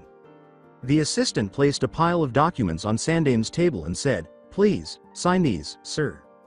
Distractedly, Sarutobi picked up a pen and said, Oh, yes, I will. He saw that his assistant was still standing there, twitching a little indecisively. "Oh, is there something else?" The aide answered. "Ah, Hokage. Sama, there's a shinobi out there who wants to see you." Then send him in." "But, Hokage. Sama, according to protocol no one is allowed to see you without an appointment." "Really? Then why have you not sent him away yet? Rules are meant to help, no hinder leadership." "He is a Uchiha, Hokage. Sama," and he was babbling something about the Uzumaki. Sandaime scowled. "A Uchiha? And the container of the Kyuubi?" Except in cases involving security, the Uchiha clan hardly ever got involved in village affairs. Furthermore, one of the main security threats to Konoha was undoubtedly Naruto-kun. But since he had disregarded their first request to kill or at least exile the child, he had not heard any worries from them. "What's his name?" "Uchiha Ryuga, but, Hokage. Sama." "Allow him to enter," the Hokage said. After hesitating, the assistant opened and then closed his mouth. His back stiff with disapproval, he bowed, turned heel, and walked away. A short while later, Uchiha Ryuga entered with a formal bow. Despite having one of his family's black sheep, Ryuga knew how to behave in social situations. Regardless of their position within the clan, all Uchiha children received social etiquette training. They were constantly reminded that they were Uchihas first and foremost, and as such, they needed to project a certain dignity and keep a certain distance from other people. Ryuga struggled to break the habits of childhood, even as an adult. This was Sandaime Hokage, anyway. At least the Sandaime was someone he could honestly say he respected after he had scraped and bowed to dozens of elderly, arrogant clan elders. "Ah, Ohio Ryuga-kun. So what brings you here today? I trust that there are no problems." Hokage. Sama. The walls are safe. Then, you are here on clan business, perhaps?" Ryuga almost turned pale. He had no desire to be involved in clan affairs, considering how they had handled him, especially not in light of how they had handled his parents. Hokage. Sama, he said, trying not to show his impatience. Small talk had never been Ryuga's style. However, bringing up a subject that the Hokage was so obviously avoiding was rude. He therefore waited calmly. "So, you are here on," was said after a lengthy silence. Sarutobi was still deep in contemplation. Finding out that Naruto was the Kyuubi no Kitsune's container caused the majority of people to react negatively. Was Ryuga here for that reason? Was he upset that no one had informed him that the child he had brought in was the vessel of one of the most potent and destructive yokai ever? When Ryuga had brought the child in, he had shown compassion. The child would have been ignored by most shinobi. The orphan would have been left there. Did he recognize the boy? Would he have acted differently if he had? Sandaime was unaware. He was aware that discussing this with the Uchiha might not be a good idea. After all, Naruto's very existence was strongly disapproved of by the Uchiha clan as a whole. Still, he felt compelled to give the other a chance because of something about the man. "You are here about Naruto-kun, nay?" According to Ryuga. "Hi, Hokage. Sama." "Firstly, Ryuga-san, let me thank you for bringing him in." "Ah, arigato, Sandaime. Sama. It was my duty." The Hokage gave the younger shinobi a knowing look and said, "Yes, it was your duty. But I know a great many others who would have left a child out there." "But Sandaime. Sama, I was only doing my job. Just because others are prejudiced does not mean that I deserve gratitude for doing what they would not have done," he said softly. The Hokage grinned, letting out a sigh of relief in his mind. There might have been more than 2 individuals in Konoha who did not harbor prejudices against Uzumaki Naruto. "Hi. You are right. That is your job, and we shinobi are accustomed to doing our duty thanklessly. However, I do commend you, not just for saving Naruto's life, but also for escaping the blinder that prejudice seems to have put on everyone else here. Ryuga-san." The Hokage murmured. "Hokage. Sama, how is the boy?" The Hokage reassured the other man. "Ah, yes. Naruto-kun is fine. He's been having nightmares, but his guardian reported that he's begun to settle down." "Oh, he's healed already." "Ah, but, last I saw him." The Hokage did not respond. Instead, he gazed at him steadily as the Ryuga began to understand. This was the last test. How would Ryuga respond if he realized that the boy he had saved was more than just a yukai's container? In fact, he had the ability to use the yukai's abilities? The Uchiha did nothing, which surprised Sarutobi. He simply gave the unexpected piece of information a thoughtful nod before posing another query that unbalanced the Hokage. Can I see him? The question caused Sandame to blink. Sandame had at the time refused to tell the boy who had saved him when Naruto had asked him. He had been worried that the boy might not have been grateful to the rescuer. Apparently he didn't have to worry. The Hokage gave a sincere smile. Hi. I don't see why not. I'll have my aide you the address of his guardian. Be sure to visit after 3 p.m. Naruto attends the academy and it only finishes at 1. The Ryuga responded with a nod. The Hokage gave him another dismissive smile. After all, he had other tasks to complete, such as signing the pile of documents before him. The Hokage let out a sigh. He detested paperwork. It might have been the only aspect of his work that he didn't enjoy. As soon as he realized Uchiha Ryuga was still present and giving him a tentative look, his smile vanished. You have something else on your mind, Ryuga-san? Ryuga calmed himself and flushed. He must have known. Anyo, Hokage. Sama, about Naruto's guardian, might I inquire? Oh, why? Ryuga lost his nerve and stood up suddenly, saying, it's nothing. It's just that, I heard, Gomen. I should not have brought up a silly rumor. Please excuse me. The Hokage did permit and even promote free speech, but what would he think if Ryuga, a mere chunin, challenged his choices? Particularly considering how implausible the rumor was. I mean, who would entrust a young child to an assassin with mental instability? It was simply too unrealistic. Ryuga turned to go, and the Hokage looked up from his steepled hands. You wish to know is Naruto's guardian is one Hitachi Kakashi, am I correct? Ryuga stopped. It couldn't be, Masaka. Hi, he murmured. Then, my answer to you would be yes. Kakashi-kun is indeed taking care of the boy. Ryuga turned back to face the Hokage, his eyes widening. You should not place faith in rumors, Ryuga-san. But, Sandame. Sama, his past, is well documented. I am well aware of that, as well as the many rumors floating around about him. I am also very aware of the Uchiha clan's feelings about Hitachi Kakashi. Hokage. Sama, I'm not personally prejudiced toward him. I know, very well, that the clan unfairly puts down people and I also know what kind of life some of our shinobi have had to live for Konoha's sake. The thing is, Hokage. Sama, what kind of life will that boy have if he is brought up by someone like that? Ryuga-san, contrary to public opinion, Kakashi has never done anything more than what his missions have required. As for Naruto, I believe he would have a much brighter future under Kakashi's care. Ah, Gomen, Hokage. Sama, I know that it's not my place to question you, especially when I barely know the boy, it's just. You care for him, and I'm asking you not to stop. Ryuga hesitated for a moment, certain that he had said too much. Hi, and it's just, I know what it's like, to be someone else's ward, and in this case, Hitachi-san is barely old enough. The Hokage's face grew softer. Now he knew who the young man was. The son of Uchiha Benjiro was Ryuga. One of the few Uchihas who had hung out with other people was Benjiro. He had also been the second son of the clan elder. The boy Ryuga had no parents after his marriage to Matsushita Hoshiko, a civilian from an unidentified clan, and their deaths. Usually, Sandame looked after the village orphans.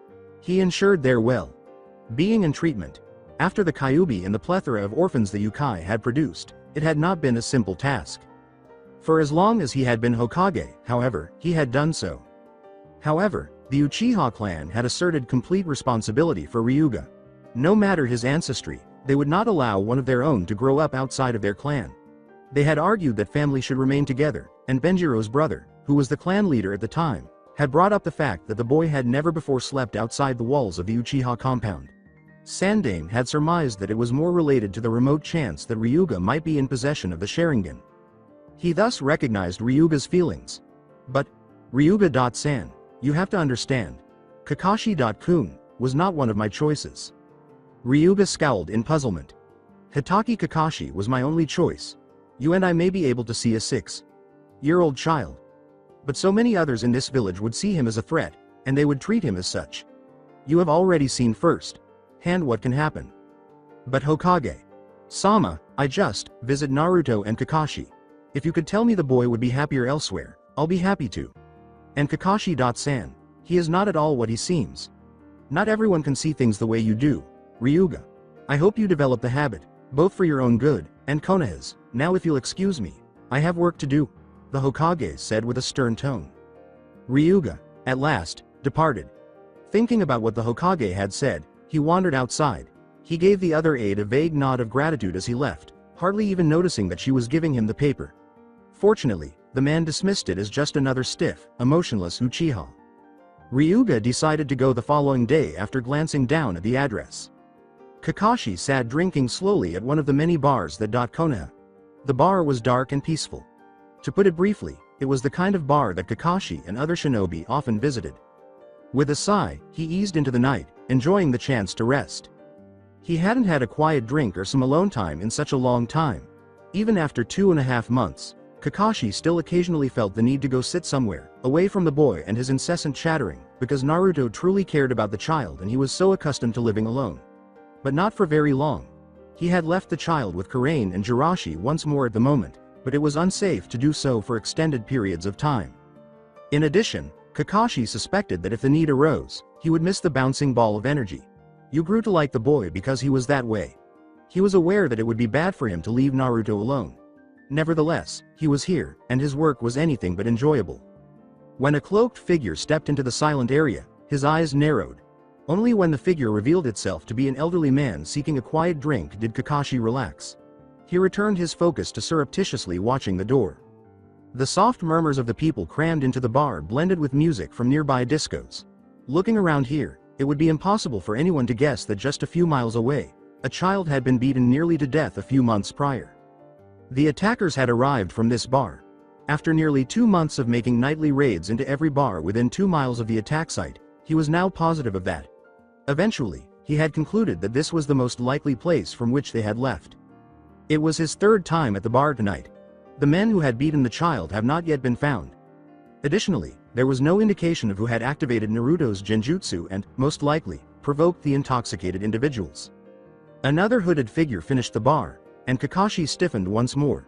Despite deft masking that would have diverted everyone except the notorious wolf of the Anbu, he sensed the other's powerful chakra presence. The shinobi slid up to the bar and ordered a drink because Kakashi was certain of that based on the other's fluid, silky movements. The other was short, and there was something so familiar about him.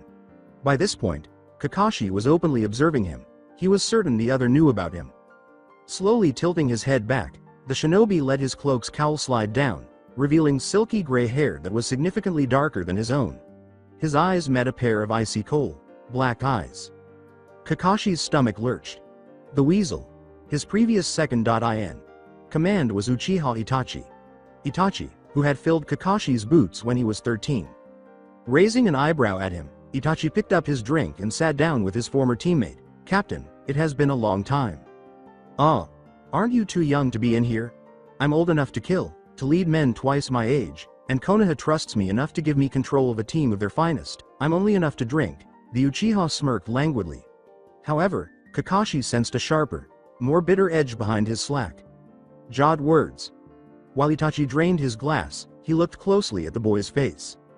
In addition to having the first signs of harsh lines etched into his face, he appeared thinner than Kakashi had remembered. In just 3 months, the bags under his eyes had somehow gotten deeper. Furthermore, his eyes appeared to be in a constant state of despair if you looked closely. Itachi appeared to be a young man who was struggling with leadership, despite the reports to the contrary. Nor was it a question of ability. Itachi was a skilled strategist who had proven his ability to remain composed in more situations than Kakashi could recall. It was more about how emotionally and cognitively prepared the teenager was for the job. Kakashi recalled how losing a teammate increased one's sense of guilt, especially when one was in charge. As the leader, you were accountable for the blame. No one knew that better than him. A twinge of guilt tore at Kakashi's heart. He ought to have remained. He ought to have stayed, if only to protect the boy from this. However, he hadn't. He was now limited to watching Itachi's hands shake more and more as he drained glass after glass. And Kakashi also became more conscious of something as the night went on. Itachi's mental state was not good. Everyone praised Uchiha Itachi as a genius, but it's possible that he was more mentally, emotionally, and spiritually unstable than Hitaki Kakashi. Additionally, Uchiha Itachi possessed a fully mastered Sharingan that had the ability to either implant or erase memories. So, with dread growing in the pit of his stomach, Kakashi sat in the silent bar and watched a boy he wanted to save. There was never anything easy in life. Uchiha Itachi secretly observed his bucko surreptitiously observing him. Itachi was intoxicated. A mere cup was sufficient to induce drowsiness in the typical 13-year-old. Itachi, however, had never been typical. However, the night had been long and he had consumed too many cups of alcohol for his adolescent body to cope with. He frequently cursed his small stature. Itachi had to put in a lot of effort to gain strength, whereas others were born with it. After he got the Sharingan, it didn't really matter. However, the fact that he, a Uchiha, was physically weaker than the other members of his team had initially annoyed him. Itachi desired authority, he wanted it. However, it wasn't really his fault. He had strived to be the greatest and smartest since he was a young boy. When he made Chunin at 9, he broke numerous records. He also set a new record a few months ago when he became the only 13-year-old Anbu captain. Not even the renowned Hitaki Kakashi had accomplished this feat. The slight victory over the other man gave Itachi a childish sense of pride. At 6, however, Kakashi had created Chunin. At age 6, Itachi had started at the academy. At 12, both of them had attained Anbu status. By that time, however, Kakashi was already a Junin. Itachi's only concern was that he had appointed Anbu captain before the other person. And even that had been due to the ANBU's staffing shortage following Kakashi's departure. Additionally, Itachi suspected that his clan had relied on the Anbu to elevate him to the position of captain. My clan. Konoha is ashamed of my clan. I do everything for them. They have been the reason behind everything I have done. My clan. Itachi gave a silent sneer. He was not trusted by his clan. They were constantly swooning over him, fussing over his advanced age, and complimenting him on the honor he bestowed upon the Uchiha name. They didn't trust him, though. Itachi had seen numerous uncles and cousins who had hidden themselves. Additionally, since the promotion, even his parents have. They were unable to comprehend him. Not dad, and definitely not mom. They therefore had no faith in their son. Only his younger brother, Sasuke, was never afraid of him and was the only one who still trusted him. He wasn't sure if he should be upset with the 6-year-old for showing no fear at all toward a teenager who had killed hundreds of people and had the blood of innumerable people on his arms. He was happy for the child, though. However, Sasuke was ultimately just a child, a whiny, snotty-nosed brat who had no idea what the world was about. Oddly enough, Itachi was also relieved about that. He did not wish for his brother to follow in his footsteps. In all honesty, he didn't wish to be him. However, he was at a loss. His destiny was to serve as the clan's instrument until his demise. However, he was still only 13 at the end of it all. His mind could only be as developed as his body, no matter how advanced it was. He yearned for acceptance. Thus, up until this point, when those affirmative looks had changed to terrified looks, he had done everything in his power to be the best. In actuality, he discovered that his appetites could no longer be satisfied by approval. He desired company. He desired understanding rather than recognition. Tensai Shinobi never had an easy life. However, he believed that he had possibly discovered a kindred spirit in Hitaki Kakashi. Now, though, even Kakashi was suspicious of him, and it was all getting to be too much. His senses were sufficiently dulled by the alcohol that he became cold once more. The friendly demeanor that had drawn him to his former captain had vanished. Even Hitaki Kakashi, whose hands were more filthy than his and who had the stolen Sharingan eye, had doubts about him. Hitaki. Bucho, which rumor? Munger have you been listening to? Was Aunt Chizu there? Gods, what has she been talking about so much lately? Killing young children, consuming blood. This time, what had he done? Had it been Azue instead? Oh, how he wanted to make the bitch howl at his beloved cousin and her rambling mouth. Kakashi was now observing him with concern. Itachi had been expressing a strong desire to kill. The civilians won't notice enough. However, it felt like a plateful of hot pepper being shoved down your throat for a Junin like Kakashi, especially since he was seated directly next to Itachi. Itachi, you have to stop. I don't have to do anything. Not unless my clan commands me to. And what about Hokage? Sama. Itachi looked at him like he was a fool. Hitaki. Senpai, you know fully well where my loyalties lie. No, I don't. Why don't you tell me? The Junin said sharply, his one eye now a piercing black of coldness. Itachi forced himself not to flinch. He had always been regarded by Kakashi as his kohai. He had, however, always been sympathetic to him. At what point did this become an interrogation? Itachi gave his senpai a chilly glare. The force of his glare had reduced lesser men to whimpering puppets. Kakashi, however, was unique. He was all too familiar with the euphoric feeling that accompanied the power they both possessed. He was also aware of the associated craving. And he knew all too well how many times Itachi had shattered into a crying, remorseful little boy. He did not return the glare, however, he just maintained a harsh, unforgiving gaze on the other. This time, Itachi gave first. That night, he no longer trusted his senpai. He still had respect for the older man, though. He hissed softly, "Konoha is the object of my loyalty." Kakashi gave a startled start. The hurt expression in Itachi's eyes before he turned away, the truth he sensed behind those words, and the idea that he had been so certain that, weren't the only things that shocked him. "Gomenasai," he uttered softly. Instead of responding, Itachi gave the renowned Uchiha the cold shoulder. Kakashi let out a quiet sigh. He detested working with children who were more dysfunctional than he was. "I was investigating a case. A few months ago, a kid was attacked near here. I'm sure you've heard about the incident," he said. At last, Itachi had looked up at him, intrigued by the reference to the Kyuubi child. "So the rumors are true, you've adopted the boy. I never figured you for a guardian type, Kakashi. Senpai, seems you're going soft," Itachi continued to smirk. Kakashi's eyes hardened and he frowned. "Hokage. Sama ordered me to." Itachi suddenly realized he had said too much. "But you like him, don't you? You want to protect him, and you want to hurt anyone who hurts him?" he asked. It wasn't as if he and Kakashi hadn't previously spoken in private. Itachi wasn't sure how many boundaries they had previously crossed, and he wasn't sure how many he was permitted to cross when the other guy had witnessed him crying like a little kid. Naturally, they had never engaged in lengthy dialogues before. Both brilliant ninja were notorious for their monosyllabic replies and general lack of interest in almost anything. Rarely, however, had Kakashi ever seemed to understand him. Itachi realized that the fact that he had been deceived by yet another person he had respected and trusted was hurting him somewhere in his hardened heart. That surprised him. He had believed that after 13 years of innumerable shocks, disappointments, and emotional abuse, his heart had just stopped beating. It was because of this that he hardly noticed the death of another comrade anymore. It was a constant reminder that despite his skill, his training, and his sacrifice, he was still powerless to control the lives and deaths of others. That was his ultimate objective. He had decided that was his aim at some point when his own clan, the same clan that had used him as a tool, had started to doubt him and believed he was too volatile. He had been frightfully lost and aimless during that period. When he awoke his Sharingan at the age of 8, he had experienced power for the first time in a seductively sweet way. He had even more authority as an Anbu captain, but he still desired more.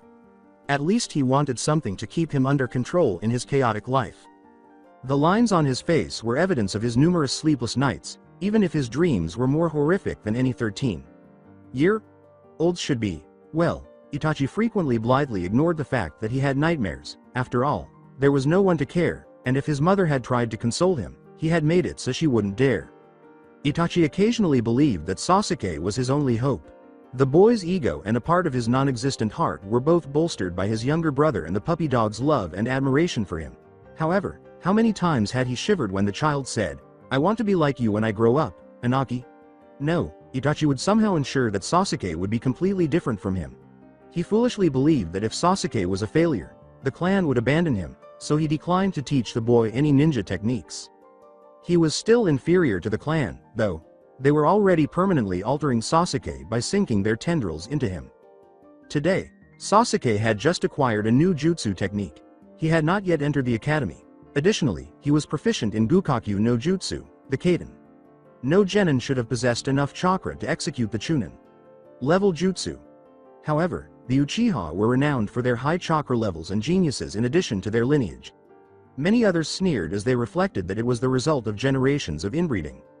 At the age of 5, Itachi had mastered that jutsu.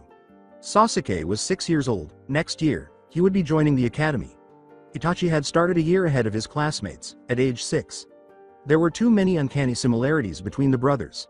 He wished them to halt. He had come here in a desperate attempt to forget the path that was leading him down.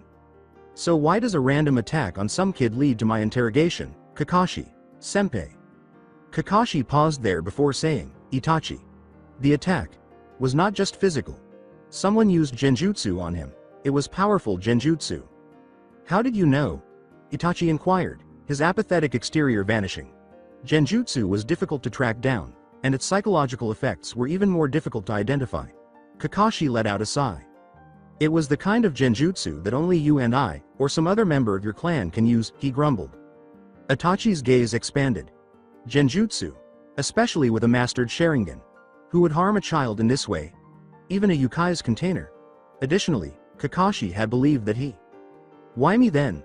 This bar is 3 miles out from the incident place, it's where they set out from.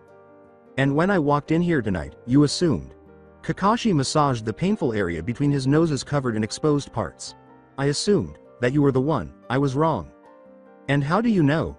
Because you were never one to hurt little children. No, Itachi, what's been going on? The things I've been hearing. He hissed once more, saying, if the Anbu has a problem with me, they should tell me to my face. You know full well what the problem is. His normally emotionless voice became heated as he said, my problem, Hitaki-san, is people who can't stop gossiping and fools who listen to their gossip. I thought you knew better, senpai. Kakashi looked at him for a long time. Itachi required assistance of a kind he was uncertain he could offer. What authority did he have to make other people's lives better when he himself? Kakashi was at a loss for words. Besides, I'm not the one who has trouble controlling myself, he said, letting his icy anger rule for a brief moment while he took pleasure in the other ninja's conflicted looks of shame and guilt. Kakashi heard the verbal insult and mentally flinched. Itachi was correct. He had no business with other people, and he was the one who had lost control. But he stayed for some reason. Something about Itachi's intense attempts to persuade him to leave made him think of how he had responded to Obito and Sensei. In addition, he owed the Uchiha clan money. He wasn't going to let Obito hang that over his head when they next met, after all. Furthermore, although Itachi was still largely in control of himself, Kakashi, of all people, was aware of how easily self-control could break. I could use your help, whoever it was, he was definitely a Uchiha. You have more resources there than I do. Ah. And there's also the matter of your relationship with my clan. Yes. And why should I help you? Because, Itachi, you know what it's like to have a younger brother, nay. Ah. I guess so. It will be hard to narrow them down. There are quite a few with awakened Sharingans. Yes, Kakashi remarked, but not many have mastered Sharingans. Itachi grinned. The other person was correct. The clan elders detested Kakashi for the same reason. When a number of Uchiha, who were considered the Hitachi's superiors, had failed, he had perfected his Sharingan. So we start from the top. Ah. Still, we may not yield results. I don't suppose you've considered the possibility that the incident was ordered by the clan heads? Kakashi shook his head slowly, his eyes wide with surprise. Surely, they wouldn't. They would. I know it, Kakashi. Senpai. I know them all too well. They like to eliminate any perceived threats to them. In this case, the boy. But, he's the container of the famed Yukai who nearly destroyed us and who killed the fourth. He also happens to be Kazuma Arashi's son. That was when Kakashi began. How? They know more than you think. Sandame had to tell them that so that they would allow him to keep the boy here. Kuso, does he know? That he's Yondaime's son? Or that he has the? Both. Sheltering him will have repercussions in the future. He's only 6. I was 6 when I entered the academy. You were 6 when you became a Chunin. We were different. You don't know him, the way I do. He's different from us, Itachi.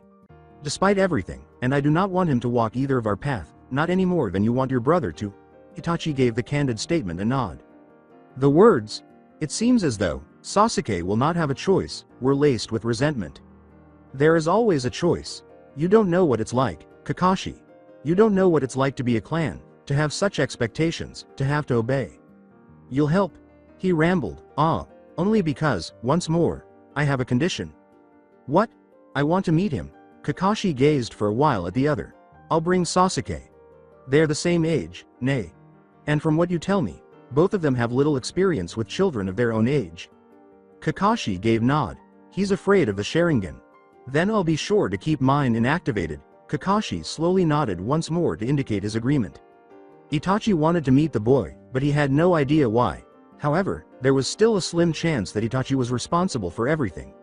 Kakashi, however, preferred to think the boy was innocent. He simply could not accept that Itachi had gone rogue because they were so similar in so many ways. Or perhaps that's the exact reason you fear he's gone rogue. The voice was pushed away by Kakashi. As usual, the younger shinobi's voice was tinged with bitterness.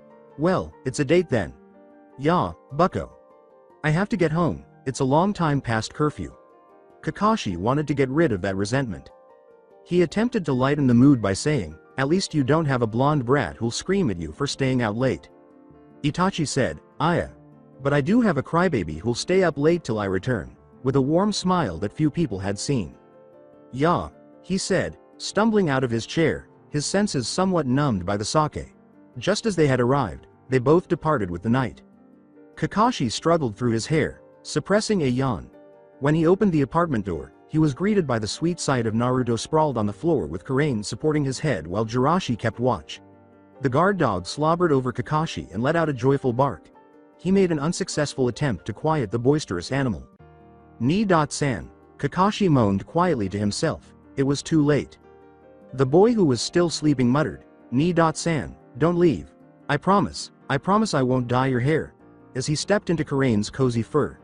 When Kakashi heard the drowsy subconscious words, his eyes softened. Naruto didn't have to be concerned.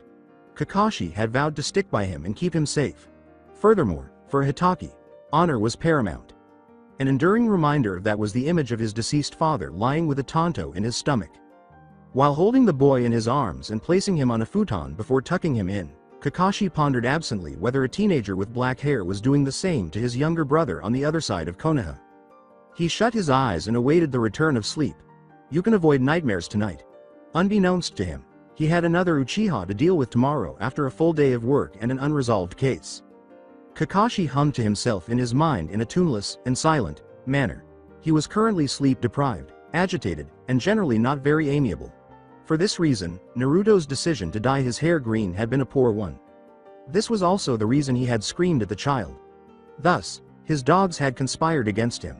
Because of this, his apartment was in complete disarray right now. Kakashi cast a somber glance around the room. It was utterly destroyed.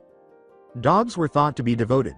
After reading Ninja Summons for Idiots, Kakashi was aware of this.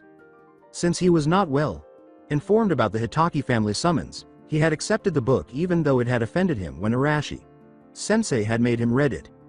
He couldn't really question the ghost of his deceased father about them, could he? Thus, the book had been read by Kakashi. The paragraph about dogs being loyal was something he could still clearly recall. Without a doubt, the damned book was incorrect. He was aware that he shouldn't have read it. Ignorant sensei. Kakashi was in this mess anyway, and it was all his fault. You see, there was absolutely no loyalty in dogs.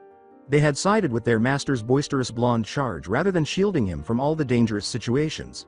Like having one's hair dyed green, Kakashi looked around the mess once more and moaned. On the floor was a broken vase, the water it had held seeping through the apartment's yellow tatami mats. A few feet away were a couple of broken dishes. The only reason Sama knew was that the puppies had brought them here. What little furniture he had was splintered or overturned. Additionally, his bookshelf.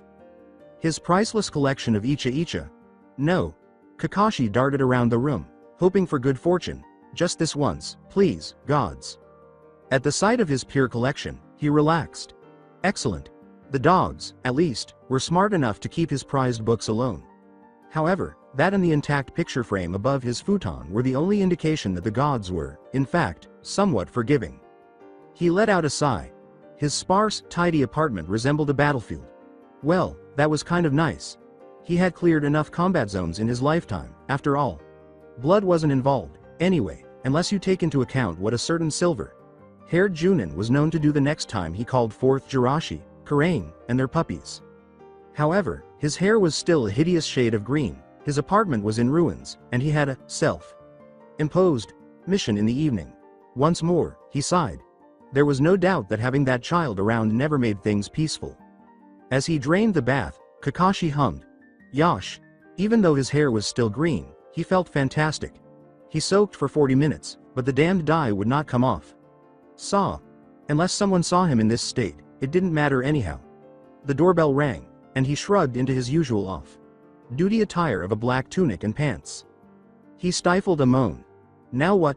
Couldn't Sama have a quiet, pleasant moment to himself for his own sake? The sound of tiny feet rushing to the door was audible to him. Naruto. Sit down, I'll get the door. He yelled, imagining that his former acquaintances would have collapsed under the shock of hearing the frenzied, icy, and self-effacing Hitaki Kakashi yelling. However, if said acquaintances learned that the vicious copy.nin Kakashi was caring for a child, they would most likely die of shock. Naruto was forced to return to his window seat, where his homework was strewn about, after Kakashi arrived at the door ahead of him and gave him a glare. In an attempt to sense who was behind the door, he stretched his senses. He relaxed when he smelled the familiar leaves that always identified every Konoha resident, and he tensed once more when he smelled the sooty scent of someone who frequently used fire jutsus. Uchiha Masaka. He frantically searched for the other shinobi's chakra presence and was a little relieved to find that he was a Chunin, as he was now certain of it. Still a Chunin, but a high, level 1. If the need arose, Kakashi was confident he could deal with the unexpected guest with ease. Carefully, he unlatched the door. Uchiha Ryuga rapped sharply on the shabby apartment door, furious. He was a little concerned that he might have accidentally received the incorrect address. Actually, he didn't think the notorious Tensei Copy.nin would reside in a more dilapidated apartment complex than his own. S-rank missions were supposed to pay the highest, after all. As the door, finally, creaked open, Ryuga's mind drifted into fantasy. Maybe this Hitaki was just frugal, or perhaps he had a bad gambling habit. The sight before him caused him to gape for a moment. It seems that the legendary Sharingan no Kakashi was a small, unassuming child with green hair. What? He looked again and blinked. With clenched teeth, the younger man asked, "Can I help you?" It seems that Copy.nin Kakashi disliked being gawked at. "Are you Hitaki Kakashi?" "Depends," abruptly said the green-haired Junin. "On what?" "On who's asking?" Angry at the impolite greeting, he retorted, "Ah, Gomen. Watashi wa Uchiha Ryuga de." At that, Kakashi relaxed. The man was probably not an assassin if he was willing to give him his name. However, that raised the question of why he was here, and he had the uneasy feeling that he had heard the other person's name before. However, Konoha was home to so many Uchihas that eventually their names tended to blend together. However, Kakashi was never one to accept things as they were. Behind the underside, one of the more agonizing lessons he had ever learned in his life was that, in addition, he didn't particularly like the way the older shinobi had been staring at him. His hair was green, but so what? Judging by the way the Uchiha had been staring, you'd think Konoha hadn't seen more bizarre things, or hair colors, for that matter. And, why are you here, Ryuga-san? He only added the honorific as an afterthought because of years of stooping and scraping to his superiors and the fact that his relationship with the Uchiha clan was already on the verge of being hostile. Well, Naruto decided to squeak in next to Kakashi at that precise moment. When Kakashi said, "Heya, I'm Uzumaki Naruto. Yoroshiku," he grimaced. On the Kyuubi container, he was aware of the Uchiha clan's position. Additionally, he detested Naruto's tendency to become friendly with total strangers. He gets back up and goes on despite all of the setbacks. Additionally, you sit and brood over a boy's death that occurred almost 10 years ago. To his astonishment, however, the Uchiha returned Naruto's dazzling smile and joyous greeting with one of his own. If that were possible, the fox boy's smile grew even wider. Maybe not everyone. Kakashi.ni, aren't you gonna close the door? Baka old man? Kakashi was startled out of his reverie and asked, "Nani? Old?" He blinked once before turning around and latching the door. Sitting on his couch in his home, Uchiha Ryuga was eating his cookies and sipping his tea. He was amazed that Naruto had managed to pour it without spilling a drop. Using every ounce of his shinobi training to avoid hurling the other man out of the house in a rude manner, he mentally counted to 10. Even so, he had to be repeatedly reminded of Shinobi Rule 25, a shinobi knows no emotions, before he would approach and sit next to Naruto and the Uchiha, who were chatting animatedly. When he cleared his throat at them, the engrossed pair blatantly ignored him. He decided to surreptitiously eavesdrop instead, grinding his teeth once more and repeating the entire shinobi code 10 times. "So Naruto.kun, how's life been? Huh? This guy was who the devil. Furthermore, how on earth did he know Naruto? At least he now knew what Naruto truly thought of him. It's great. Even though Kakashi. Baka. Nissan is boring. His dogs are really interesting." Dogs huh? So do they like bite you or anything? "What, my canines? Are you biting anyone?" He had a vision of Karain chewing on the face of a Nukanin. Alright, so they occasionally gnaw, but they would never bite a civilian or a fellow soldier. Particularly not Naruto. Too much affection has been shown for the brat by my darned dogs. Naruto laughed. The words, Ryuga.ni, they don't bite, made Kakashi feel something. Really, it was ridiculous. to experience that emotion based solely on Naruto's words. He was aware that the child occasionally tended to run his mouth. After all, he spoke without thinking, and since he was a child, it was okay. Kakashi was also aware that Naruto was amiable, sometimes too amiable for his own good. But hadn't that just been on his mind? And hadn't he come to the conclusion that maybe he should take a cue from the child and learn to be more caring? Feeling jealous was really pointless and foolish. The fact that Naruto had referred to the Uchiha as Ryuga.ni was the reason Hitaki Kakashi was envious, not the ease with which they got along on his couch. Naruto was envious that he had taken so long to call Kakashi and that he would give someone he had just met such an honorific. Something inside him ached at the idea that the little blonde child who had infiltrated his heart might still only know him as a stranger. However, Kakashi was realistic. He had been all along. Therefore, he pushed the idea aside, sealed that weakness away so it would never reappear, and started investigating why Uchiha Ryuga was here and whether he posed a threat to Naruto. After all, regardless of his feelings, Hokage Sama had given him a task, and the most crucial factor was Naruto's safety. He said softly, Ryuga-san, you still haven't told me why exactly you are here, in a way that made Ryuga turn to face him. The Uchiha was the first to turn away as Black briefly met Black. After a protracted, tense moment, he reluctantly replied, Hokage. Sama gave me your address and permission to visit. Was he granted permission by the Hokage? That bit of knowledge caused Kakashi to frown.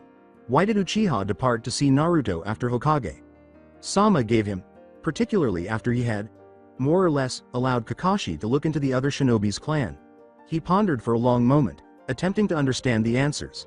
However, he was posing the incorrect query. Why did Uchiha Ryuga initially require the Hokage's approval?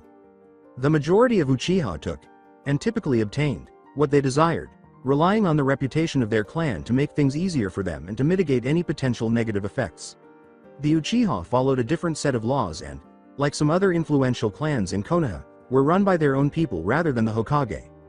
This raised the question of why Ryuga was here and why he had gone to see the Hokage. His tone became sharper as he said, Uchiha-san, my question was, why are you here?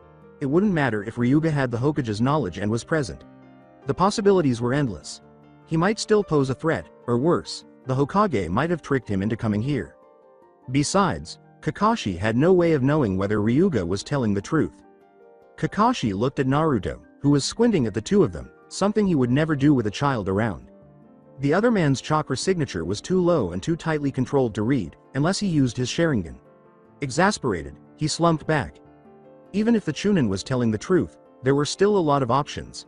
He tried to get Ryuga to respond by grinding his teeth for the umpteenth time that day and glaring at him. The truth is, I'm here to see Naruto-kun. Okay, so a fool could tell that much. Kami Sama only knew when the last Uchiha had visited the apartment to look for Hitaki Kakashi. I wanted to know what happened to you, after that night. There was silence in the room. They were all aware of what that night meant. Before everything made sense, Kakashi was momentarily perplexed. The shinobi who had saved Naruto that evening was Uchiha Ryuga. In the Hokage's eyes, that might have exempted him from suspicion, but in Kakashi's, it only increased suspicion. I found you, Naruto-kun, and, oh gods, and thought you were, the Uchiha said, her voice quivering. But you weren't, and I'm glad to see you're okay. Arigato. Naruto's voice was trembling too, and Kakashi could see the boy's cerulean eyes brim with tears. Ma, it's my duty, nay.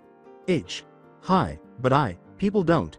Naruto was by this point fighting back tears, and Kakashi felt compelled to step in. Whether the Ryuga was guilty or innocent, Kakashi needed more information and time to process the situation before making any judgments. Nor did Naruto want to be reminded of the incident, for sure. He started to say, Scram, Ryuga. After all, it was getting late, and the brat had school the next day. However, Naruto was quicker than him. The child leapt on the unwary Uchiha, causing the man to yell as the child embraced him tightly. As the two embraced, Kakashi looked on awkwardly from the sidelines, a stranger in his own home. He noticed that Naruto was crying indisconsolately, just like the 5-year-old boy he was.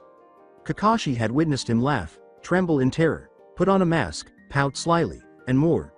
He had witnessed Naruto's triumphant prank, his fear and trembling, his seriousness while training the dogs, and his determination to become Hokage. but he had never witnessed him wishing to be restrained in this way.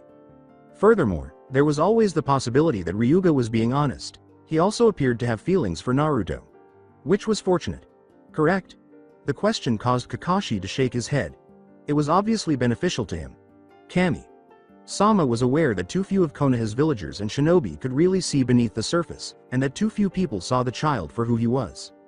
It was fantastic for Naruto if Uchiha Ryuga truly cared for him, if his appearance at the clearing that evening was a coincidence, and if he wasn't a wolf in sheep's clothing.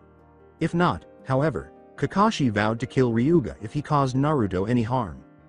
Kakashi had never been good at showing emotion, and he found it awkward to watch the two of them. Turning away from them, he grabbed a mug and, claiming to be washing it, went to the kitchenette. The voice in his head that urged him to throw Ryuga out the window was firmly ignored. This is what Naruto-kun needed. Furthermore, Kakashi was aware that he could never console another person in this way. It wasn't how Arashi sensei had him. He wasn't Yondaime, and he wasn't Uchiha Ryuga, so who was he kidding? He was merely a deranged adolescent assassin who came to the realization that he wanted his life back. The thought immediately filled him with shame. Hadn't he already experienced all of this? He was indebted to Uzumaki-san and sensei. And he paid it back in this manner. His desire to return to living his own life was unjust. What would sensei be doing now if he had that kind of thought about having a troubled 6-year-old with a lot of issues and a chip on his shoulder? Furthermore, he had never once annoyed Uzumaki-kie for taking up his sensei's already valuable time. Repayment was only one aspect of it, the other was expressing gratitude to them both. He became aware that he had been standing at the sink with the water running when he felt a sudden presence at his shoulder. When he turned, he saw that it was only Ryuga.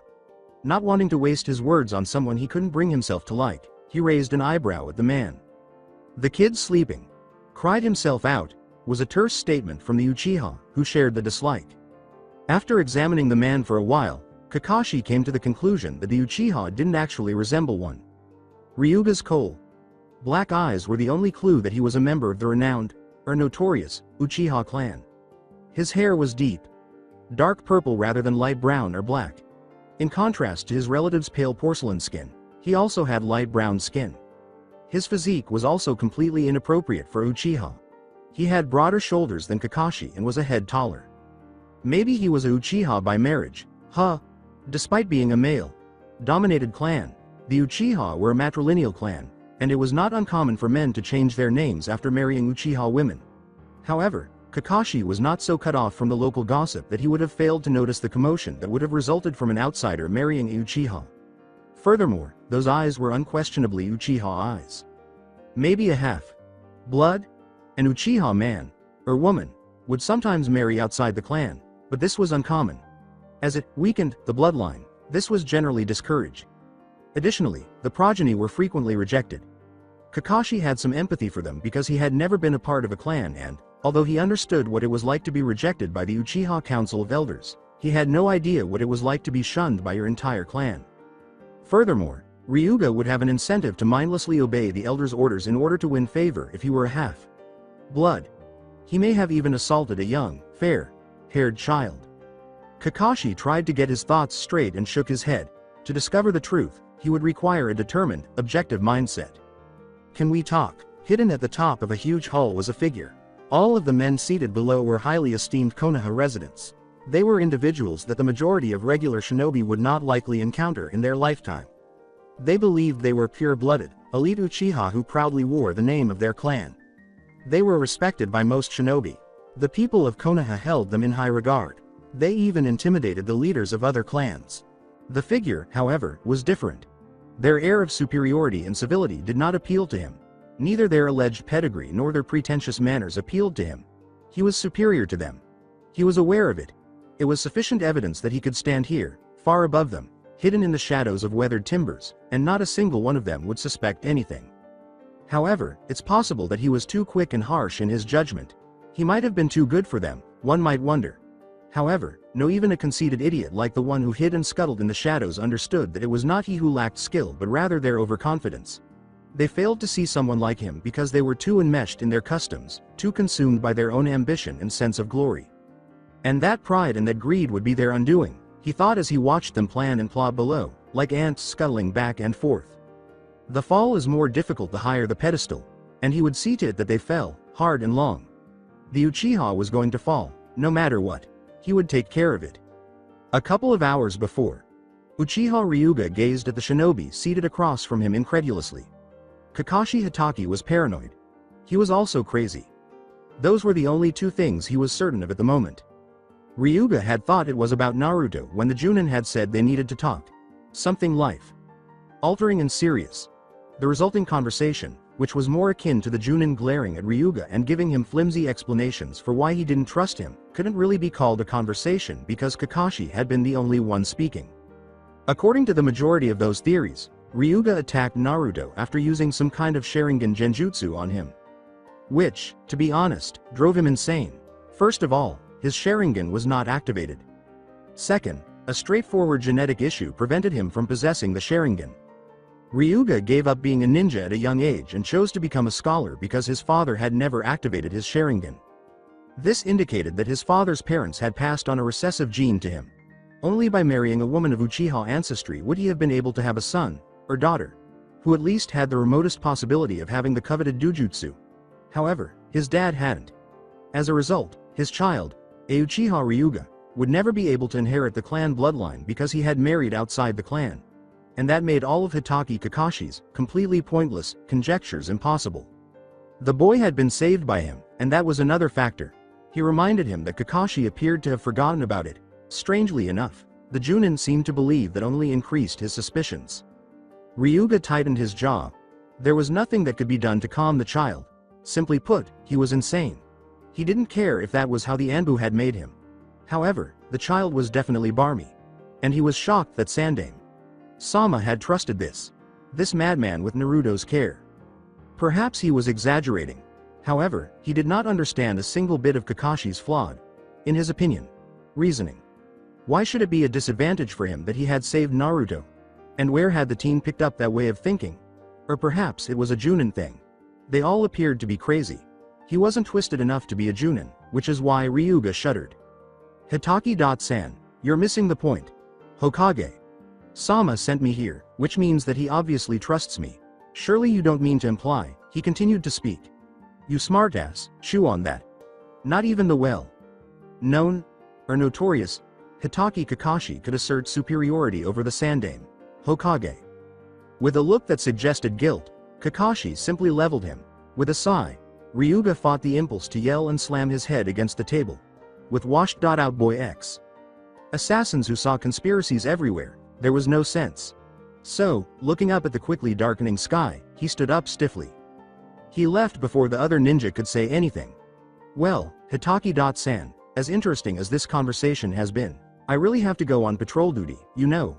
However, if you ever get serious about catching the bastard behind the attack, I'll be glad to help. I'll see you next week then. I promised the kiddo I'd visit. Yane, he said. Waiting for Naruto to stuff himself with another bite of ramen, Kakashi stood by the door. The two had made it a habit to begin the day together. Kakashi would drop Naruto off at the academy and then proceed to the mission room. The result of that, the Junin thought, was that he frequently submitted his reports ahead of schedule. Kakashi came to the conclusion that having children undoubtedly damaged your reputation. He frowned and waited for the child while whistling inaudibly. Why was Naruto taking so long? Naruto? No response was received. Still no reply to, Oi, Gaki, I'm going to leave. He let out a moan. He detested Naruto's difficult behavior. The child suddenly showed up without a lunchbox or bag. Where's your bag?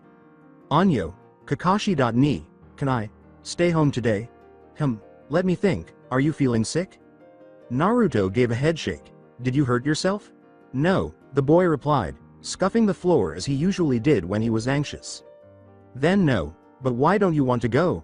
I just don't want to. After realizing that his rambling wasn't helping the situation, Kakashi stopped, saying, but I thought you liked school? In fact Hinagata-san told me you were one of her most. Hey. What's wrong? Please, Naruto, it's wrong to skip school, you know. When Kakashi said, but, you're late all the time, his visible eye narrowed and then relaxed. The 6-year-old was unable to understand the emotions that flickered in the dark orb. I have my reasons for them, Naruto. Someday, maybe I will tell you, but you have to go to school. unless you can give me a reason why you shouldn't? It was a whine. Kakashi. Kakashi clenched his jaw. What made the boy not want to attend school? After speaking with the boy's sensei, he had assumed that everything had been alright. Naruto had enjoyed attending school even before that. What was wrong now? What was wrong with today? It wasn't particularly noteworthy, was it?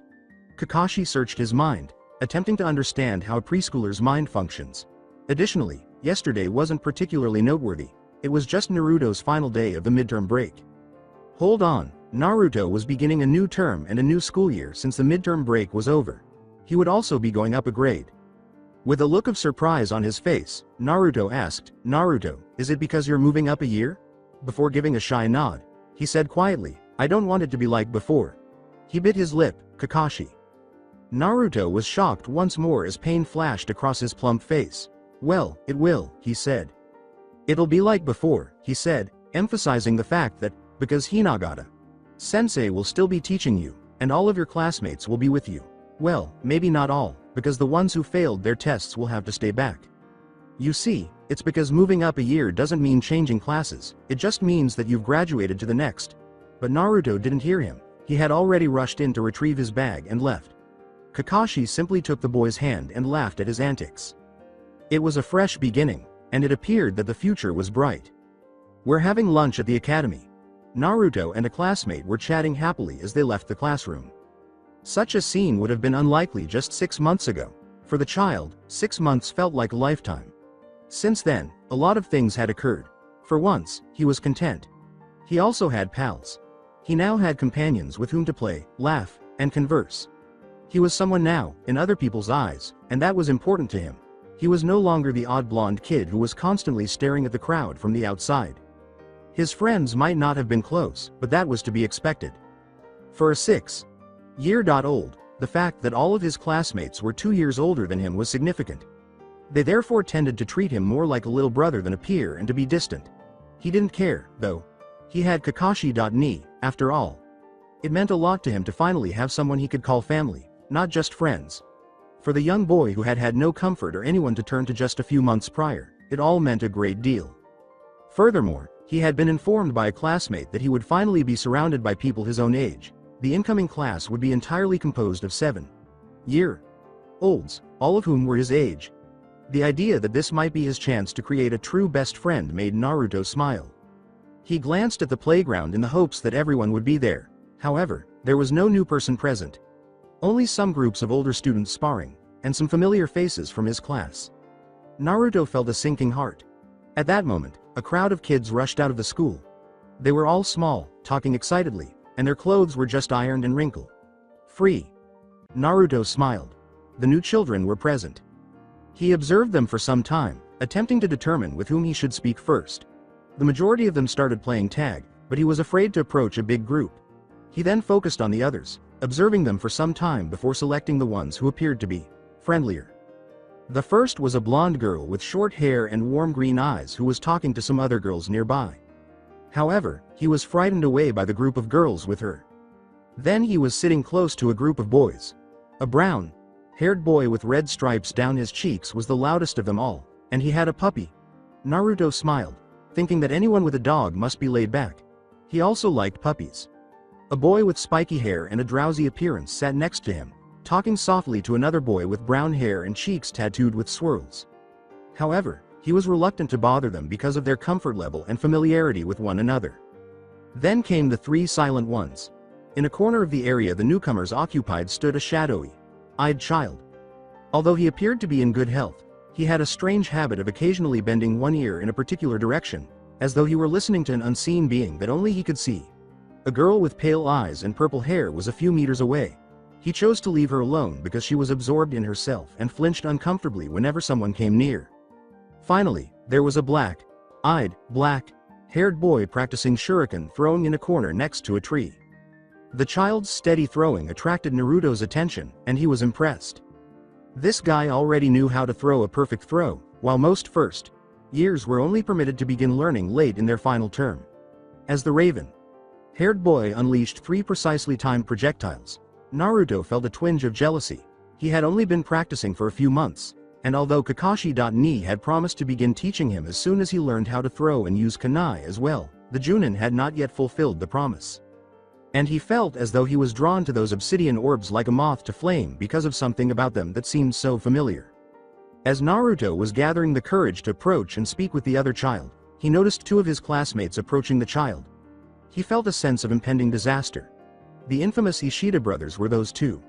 They had previously treated him badly, constantly taunting him and making fun of him. However, they had actually become what Naruto would refer to as good friends in the last few months after his prank. Genius was discovered. However, he had always known that the two enjoyed having harmless fun with children smaller than themselves. However, the pair was also well known for their appalling sparring abilities. On the basis of his shuriken throwing prowess, Naruto was certain that the kid was also a formidable opponent in hand combat. He had the feeling that something needed to be done. Think you're so pro, huh? I bet you. Naruto showed up next to the three of them right before the elder Ishida began to rant. Already, the shuriken child's eyes were beginning to burn. Uzumaki style intervention is long overdue. Hey, Ishida-san. Ishida-san. Both of the Ishidas had short attention spans. Huh? Oh, hey Naruto. Did you know? Class 3. C played this trick on Hinagata. Sensei, they poured soap water over her worksheets. What? Tower Sensei, Kuso, we better play a trick on their Mizuki. Sensei then. Can't let them think they're better than us, just because they're older. The two drove off. When Naruto turned around, the subject of his earlier research was now examining him with interest. Naruto felt as though those eyes, which were as dark as the night, could somehow read his thoughts and pierce him, which was unsettling to say the least.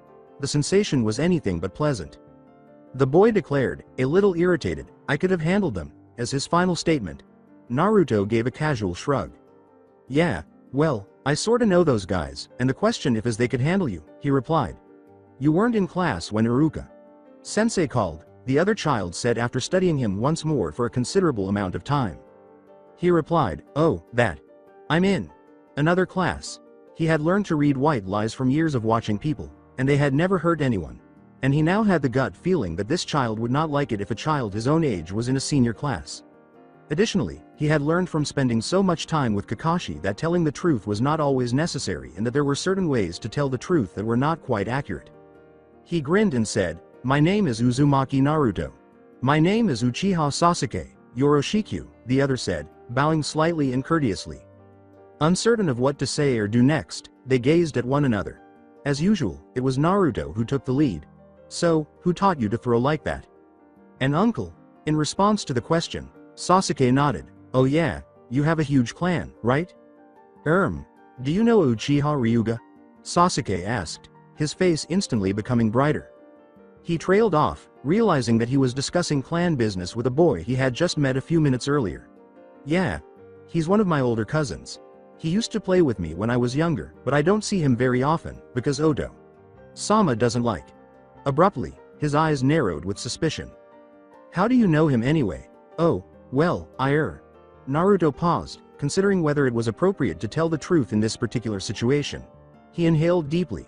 Sincerely hoping the Uchiha would believe him, he said, he saved my life. The Uchiha, certain that Naruto was incapable of throwing a shuriken, smiled overconfidently and asked, I see, so, do you want to have a throwing competition? Naruto simply returned the smile with assurance. Sure, as they prepared to start a throwing competition and, unbeknownst to them, a lifelong friendship, the two boys pulled out their metal projectiles. That's it for today. I hope you guys enjoyed this great story. See you in the next one.